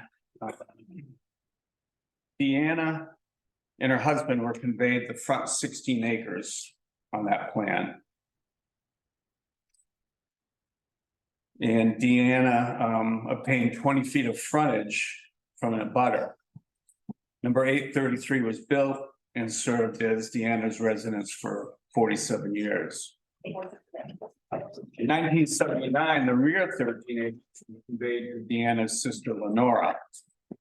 The 13 acres had a right of way through Deanna's land. I've shaded that in green on the plan. So it had a 20-foot right of way through Deanna's property. Lenora never built on the rear land, probably because of the wetlands that were and the length of a driveway that would have been needed to build on the back piece. In 2011, Lenora, Deanna's sister, conveyed it to Deanna. Deanna swapped some land with a neighbor in 2000 and obtained an additional 121.06 feet of frontage for the total of 140. The property is unique for the area, larger than most of the parcels. Other than a land swap and the conveyance to the neighbor, the characteristics of the 29 acres has not changed since 1860. Shape is unique. Just 200 feet from William Street, the property widens 800 feet for a distance of 900 feet. then narrows to 350 feet or 1,650 feet. Property lines follow old division lines from the 1800s. The petitioners would like to divide the property into two lots, as was the intent in 1976. Now, with the additional frontage obtained in 2000, the idea is to propose a house closer to the road while still keeping the characteristics of the town's retreat lot concept. Both lots would have those characteristics. Both lots would have their own driveway through their frontage. A new house would have a driveway with a design adequate for emergency vehicles, as would be required with a retreat lot. The hardship is the size, shape, topography, and the soils of the 29 acres. Also, the land meets all the requirements that would be needed for two retreat lots if the land were vacant. Since house number 833 exists with frontage that is legal non-conforming, a variance is required to alter the frontage. We had met with Jim Aguirre prior to preparing plans. And he was of the opinion at first that we could just do two retreat lots, but then he thought about it a little bit. And because the house was built on 20 feet of frontage back in 1976, that to alter that frontage at all would be, would require a variance. So David and Darlene would like to ask the board for its consideration of the granting of the relief for frontage for two lots. I have one question. Oops, I have a few, but the first thing I'm thinking about, so I can see where. Well, this, if we're approved, it will eventually be two separate driveways. Two separate driveways. Okay, so it's not gonna stay conjoined. Okay, gotcha, okay. A new proposed house would actually use the existing driveway. Right, I see, and then you would, gotcha. Yep. Okay.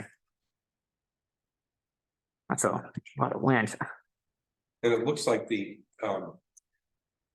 proposed new driveway for the existing house would go back to the old car path right away. That's Right, okay. yeah, that was existing before names. I mean, if you think bouncing around, but I'll turn it over. John, do you have any questions? Is there an intent to use either of these two pieces of property to build other homes in the future? On either, and would you be willing to put that? If a motion were made to grant this, to put that into the motion, Absolutely. that the property will never be used for any other building? Very similar to the retreat lot. That's why I'm asking that. Right, yep. Mhm. I mean, they wouldn't be able to, even if they wanted to, they would have to go before a board to do it. Sure, you have total control over that, yeah. It's not like, well, now I can do whatever I want. They wouldn't. But I do understand, want to prevent any kind of worry that could happen. No, but I definitely understand that. Any more questions, John? I'm sure you have a few, but anything pressing, or can I turn it over? I'm good. All right, and then Dave, do you have any questions? It basically looks like two retreat lots. One with a little bit more acreage than the other. Right, they both have the characteristics. They have over 8 acres, well over 1 acre of upland, more than upland. I don't want this to sound like I'm questioning Jim, because I'm certainly not. I'm just asking this as literally a question. So you said he at first considered retreat lot and then changed his mind. What made him change his mind? Well, at first he was looking at this like, you have enough frontage to have 2 retreat lots. Yeah. It's using backland, which is what the retreat lot bylaw. Oh, I see. Okay. But the fact that back in 1976, when 833 was built, it only had 20 feet of frontage. Right. So Okay. now you're altering a pre-existing non-conforming frontage. And he said, well, technically, in order to do that and make it legal, then you've got to get a Right. variance. Yeah. To alter that. That makes sense now. Yeah, that was more of a question, more from my information and clarity, not second guessing what he said, but definitely, I understand that now for sure.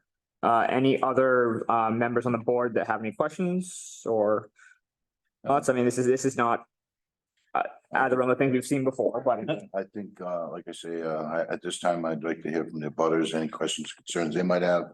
But I'm looking at this proposed driveway that's butting up to the 8-11-11 William Street. You're not approaching, you're actually going away from the closest point of the driveway, correct? And, yeah, you're right. I'm on this one here, yeah. And that's there, and this is on that bend of this Little- corner here. This is yeah. where all the accidents happen. So like that yellow would be Yeah. the driveway, Yeah. and that strip right there goes away. Goes away. That's why I Yeah, got the yeah. color. Yeah, so at this point, at this time, I'm okay with question. Any butters that have any questions, just again, make sure you just state your name and address for the record.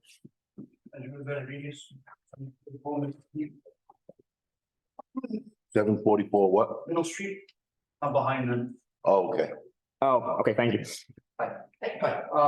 Some of the questions that I have is this house that you propose, is that gonna be for family or is that gonna be a house to sell? Is that gonna be a rental? We have no immediate plan. Our mother passed away in January.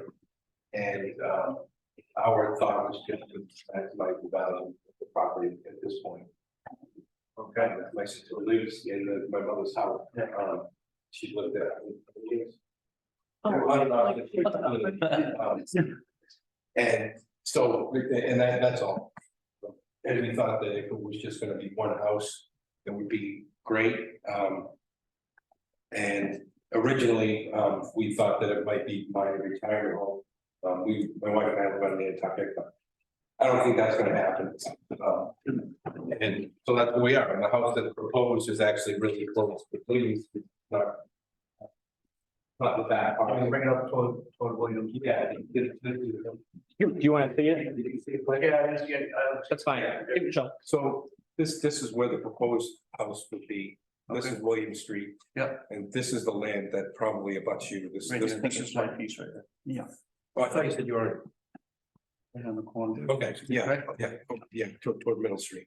Yeah. So it'd be really not, it'd be further away from this corner than this one. Okay. Probably about 700 out here. Yeah. Could you define what a right of way is?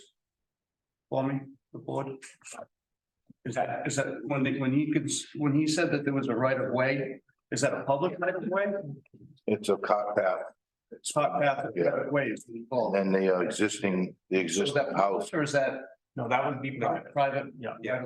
And that was. I have on mine also. Yeah, it was private so that I see what you're asking, okay. my grandparents had the land, was a Yeah. right of way so they could access. Right. Only their land. Call it a login, Yeah. route to go Yeah. paths. Yeah. Yeah, they- Not us, we can get to the back of our property, Right, all that. Yeah. I just want to know what was happening back there, as far as that goes.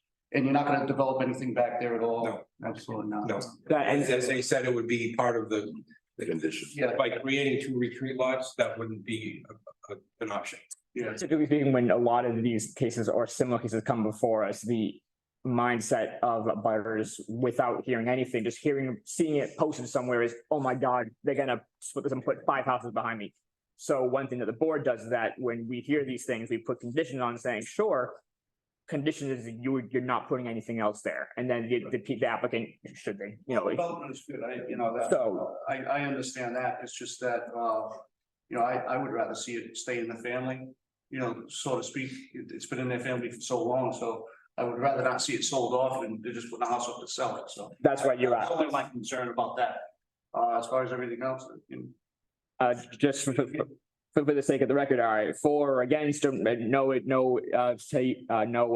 position either way, or just, No, I'm for it, I would just like to see it stay in the family if it could. Sure. Because then if it doesn't, then what happens is, either way, someday it could end up where someone back here wants to do something on the land, which would affect me later on down the road, and I can't get to that except for my property. Yeah, when we make the condition, nothing ever come out. So he said I have to get to the back of my property, I don't have to go through, 400 yards of briars just to get there. Yeah. you know, because I've got 20-something acres back there too, so, you know, if we can set up something where we can all be friends. Sir, do you mind just on our plan that we have, do you mind just showing me exactly where your house is? I just, the font's kind of tiny, so I just couldn't see exactly where. I think my property's right here. Oh, okay. Right there, so you come in from Middle Street, and this would be the back corner of my property. And my property runs along Evangelo's property. It's over there. Oh, I'm sorry, I didn't even see that one. Yeah. Okay, all right, I got you. Okay, that's what you're looking for, a frame of reference. Okay, So I'm for it. I mean, Okay. Thank you. any of the butters? So Amanda Amos, 811 William Street, I am for it, but I'd like to see the plans, I was kind of information. Plans and, The right of way, I just wanted to kind of look at that right of way. oh, yeah. I thought in house plans, I was like, I don't have that. Sorry, but. I wanted to get a little better idea, and I'm not opposing anything, you know, so the driveway, I am right here, yeah. So it wouldn't be a right of way, it'd actually just be a driveway. Okay, where it, like you said originally, kind of, and this is what's existing. Away from your property. Yeah, originally, I think this driveway was straight. Yeah, and that's where we, okay. Right away is right there. All right, I just wanted to. point it out. Or opposed. I'm not. No, we're not. Any of the butters, any questions or comments or? Thanks, Amanda. Also, I'll do that. There's another extra copy of the plans.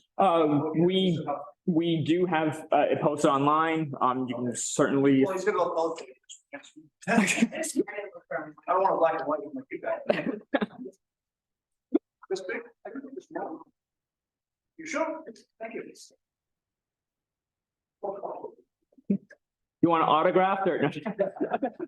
It might be there. That's I mean, as a voting member, I mean, there's nothing really that's glaring to me as to why this doesn't fit. Keep in mind, unlike the special permit, looking more at the variance, you know, hardship, shape topography of the land. What is it going to do to the neighborhood in terms of the characteristics? I mean, Greg, I mean, I know you're not a board member, but I mean, you've seen these besides myself. I just, like I say, I think this is actually not detrimental to the neighborhood. The butters, they direct the butters to where it's approaching, that are in front of us have had no concerns. I just have one question. So the variance application, is that coming in as to make that a retreat lot? Like the actual formal application? Because I'm just trying to look at what it's on here. It doesn't say that. No.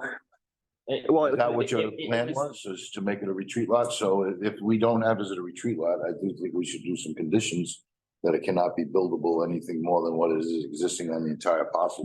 I know why the term retreat is in our heads because it looks a lot like it, Yeah. Exactly. but if. Well, he mentioned. No, but that's, no, I know, but That's why I asked. if anything, it's what we see almost all the time, which is they taking Large parcel. they are creating Yeah. two non-conforming lots, which is something that obviously is something to consider because that's something that, you know, we shouldn't be just glossing that over. No. But, you know, is there a understandable valid reason why they're doing so? I mean, if they were, if they had, you know, 3 acres and they were trying to squeeze in another house, I'd be like, gee, you know, why are they doing? I mean, but they have a lot of land that they cannot really do anything with. Of course.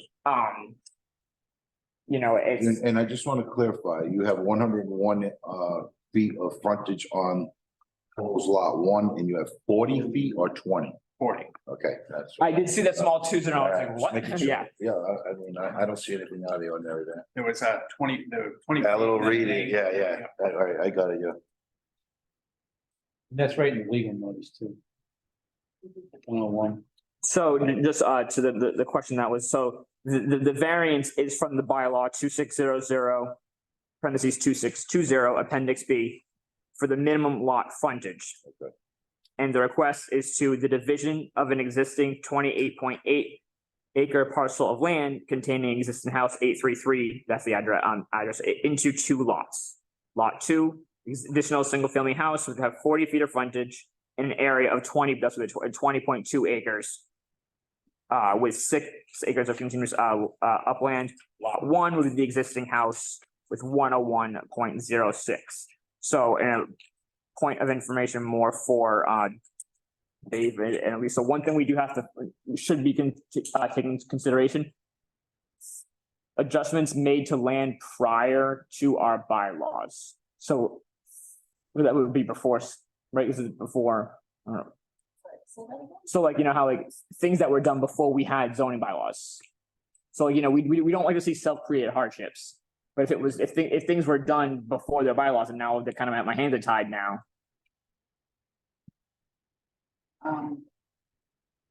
Like we don't want to see.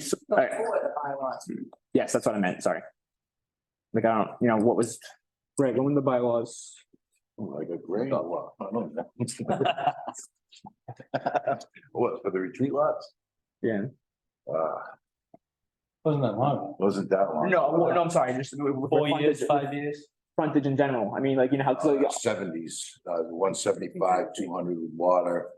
so, I mean, you know, a lot of these things were adjustments made to this land, but before bylaws were even into. Correct. And then, Well, this particular case here, there was no frontage probably when that, I don't know when that house was built. what is the? what the- 76. 76. So, 76. yeah, so I think it was adopted in 78 bylaws. Something like that. Right. So it's right in that era. That's why, you know, there's a lot of houses now. Oh, my neighbor's got 45 feet. Well, you need 175, sorry. It is what it is. Basically, what we don't want to see is a self-created hardship where people divide up their land and go, well, now I can't do anything with it. It's like, well, you divide it up. Yeah. It's not, you know. Well, but- that's the thing. But I which just is wanted not to what make they, which is not sure. what they did. In fact, you were acquiring land around you to increase the frontage as much as you possibly could. Is that what your plan was? Yeah. Which is not something you usually don't see them, not them, but one trying to do that, which is. But on nice. this proposed lot 2, and lot 1, the condition of this, we can put a condition on this, that even though we're gonna, it's not a retreat lot per se, but we're gonna treat it as a retreat lot. There'll be no additional building on that parcel. I mean, you can put that condition on anything, whether the retreat lot is being discussed or not. Well, I'm just saying. But I because, know. You know what I mean? Who's to say this doesn't continue going here, another one. You have to do a road, but. I just like, I think that's something we should do on this. One thing that we sometimes feel the need to do any of the voting members feel the need to drive by the neighborhood to see this, or do they have a pretty much sometimes if people are torn, seeing the neighborhood, if they're not unfamiliar with it helps, but. I'm somewhat familiar with it. I've driven by it a couple times and I looked at the plans. Yep. And it looks pretty straightforward. Yeah, yeah. You know, I mean, I think we can approve this with the condition that we're just gonna have one house on there for forever and ever. Okay, so voting members, is there anything else you need to hear from the developer, sorry, the applicant or the abutters? So we make the motion to close the public input, we deliberate and then make motions. So is there anything else you feel like you need to hear from them? No. Any butters? So what this portion is, so we'll close the public input, meaning we're gonna discuss and vote, but we can't take any more input or question. If you guys have questions for them outside, go for it, but we can't raise any more concerns, I guess is what I'm saying. So you guys are all set? All right, so. To close the public hearing. Second. All in favor? Aye. Opposed? None? Okay. So there's a. What do you guys think you want to do? I mean, I haven't really outwardly said how I felt. I'm absolutely for it. Just again, with the condition of limiting any kind of future development aside from the one proposed house. And I would agree with that entirely. That's why I asked the question initially. So John, if you have a motion, you may. Would like, You ready? Would like to make it, go for it. I'll make the motion that we approve. Let me get the exact case number, sorry. That variance for 833 William Street with the condition that the second parcel that's being created will have the proposed dwelling and no additional houses put after that. So moved. Any discussion? All's in favor? Aye. All right, Thank you all set. very much. Thank you. Thank you. I saw you brought an entourage, I was like, oh god, it's gonna get ugly.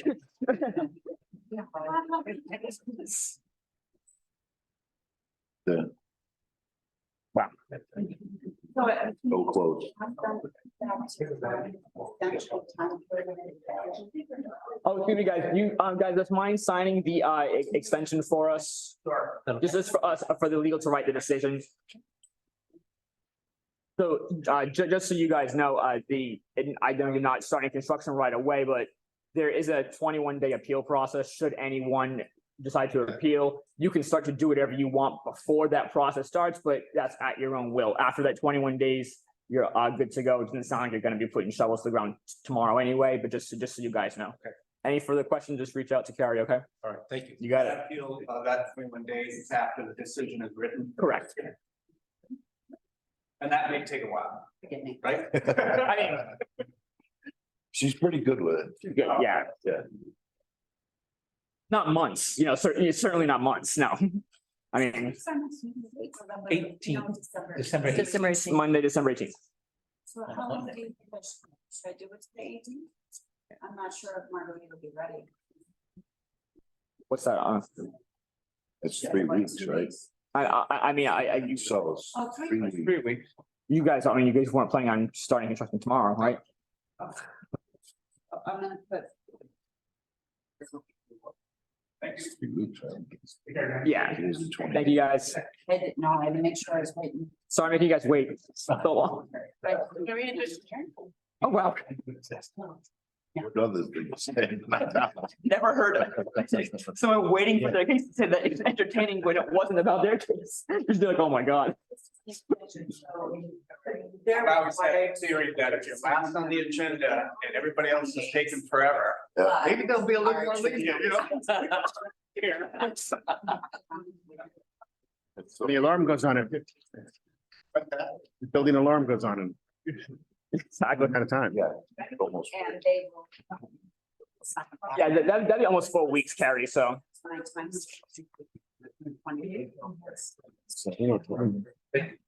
Oh, it is.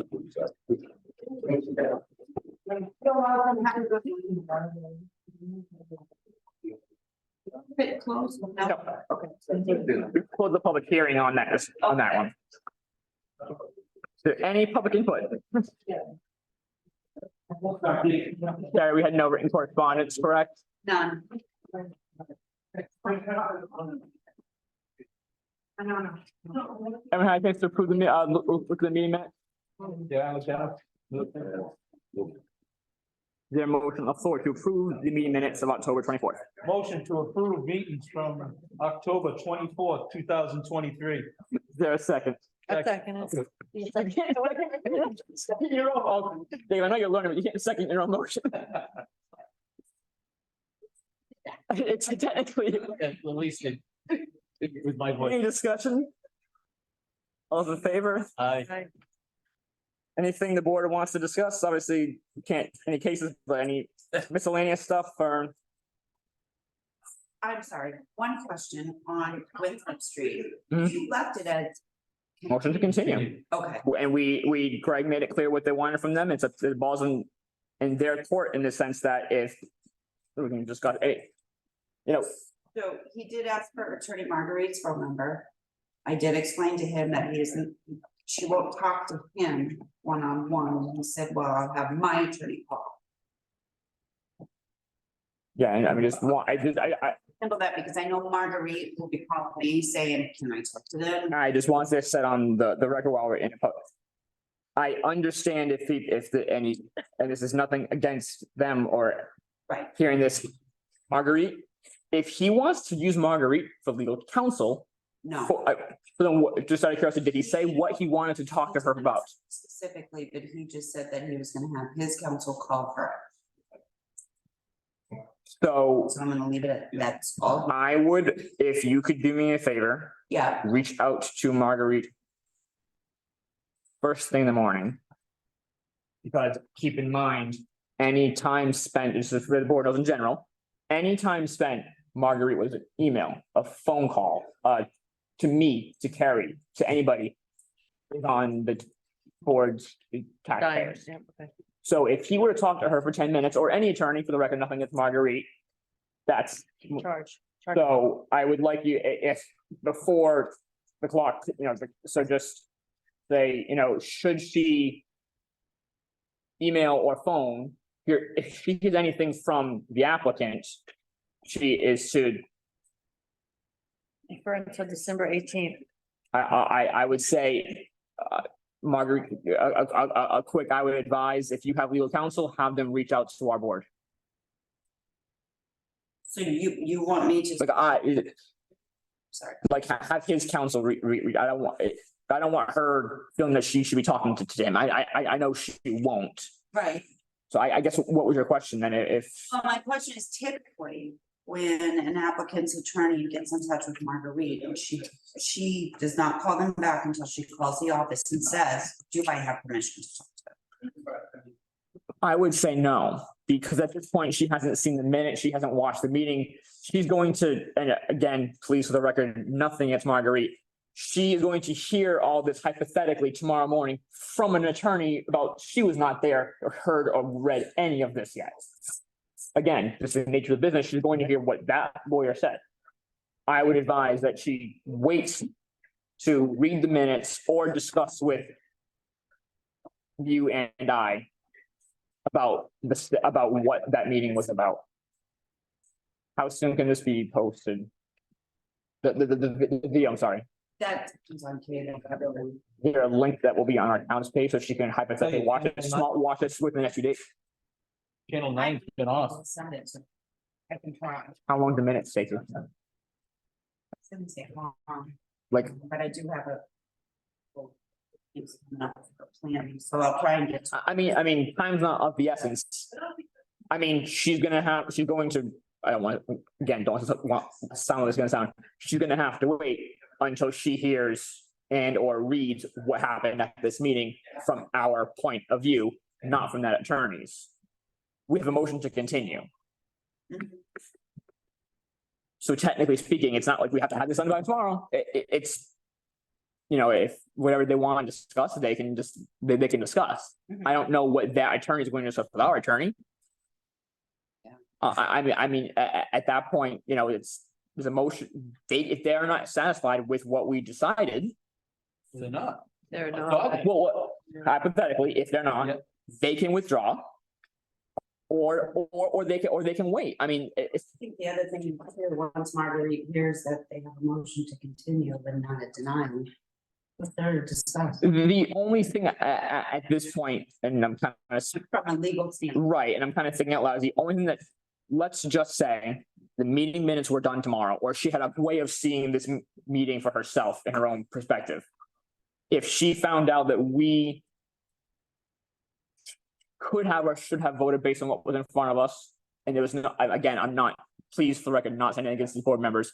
If she feels like, no, guys, you guys had oversight here, X, Y, and Z, she could say, maybe you should call a special meeting and get them back in here, and withdraw motions and reconsider. That is like what the worst case scenario of what she could say. So like again, I'm not saying that it's what's going to happen. It's not like she can say, guys, why'd you vote no? You're going to appeal. You can't appeal a motion to continue. Do you know what I mean? Like, No, I know what you mean. we just I- can't discuss the case in details. But if you have, But I couldn't make an informed decision. And I felt like I was being pressured because he was closing tomorrow. Let's make a decision. That was my opinion. With nothing to really look at. can what? Yeah. No, I again, don't want to go into too much detail. That's why these are two very, very different cases that we heard tonight. Mr. Chairman, point of order, should we close the meeting and then discuss this in, Yeah. we have an open meeting right now. I'm just kidding. No, not discuss this, but to close this meeting so we can adjourn. It's already 9:15. Oh, Sorry. sorry, yeah, if you can. No, you misunderstood me. Misunderstood me. You want, okay, yeah, you're right. I guess there's nothing more to discuss. So Greg, is there Right? Is there a motion you'd like to make? Mr. Chairman, make a motion to adjourn. Let's do it. He did it. He did All it in first. favor? All in He favor? gave me. Aye. Yeah. Thank you, non-existing table. Greg, did you second that? I did somewhere in there. Can we end the Zoom, please, if we're done? Sorry. One.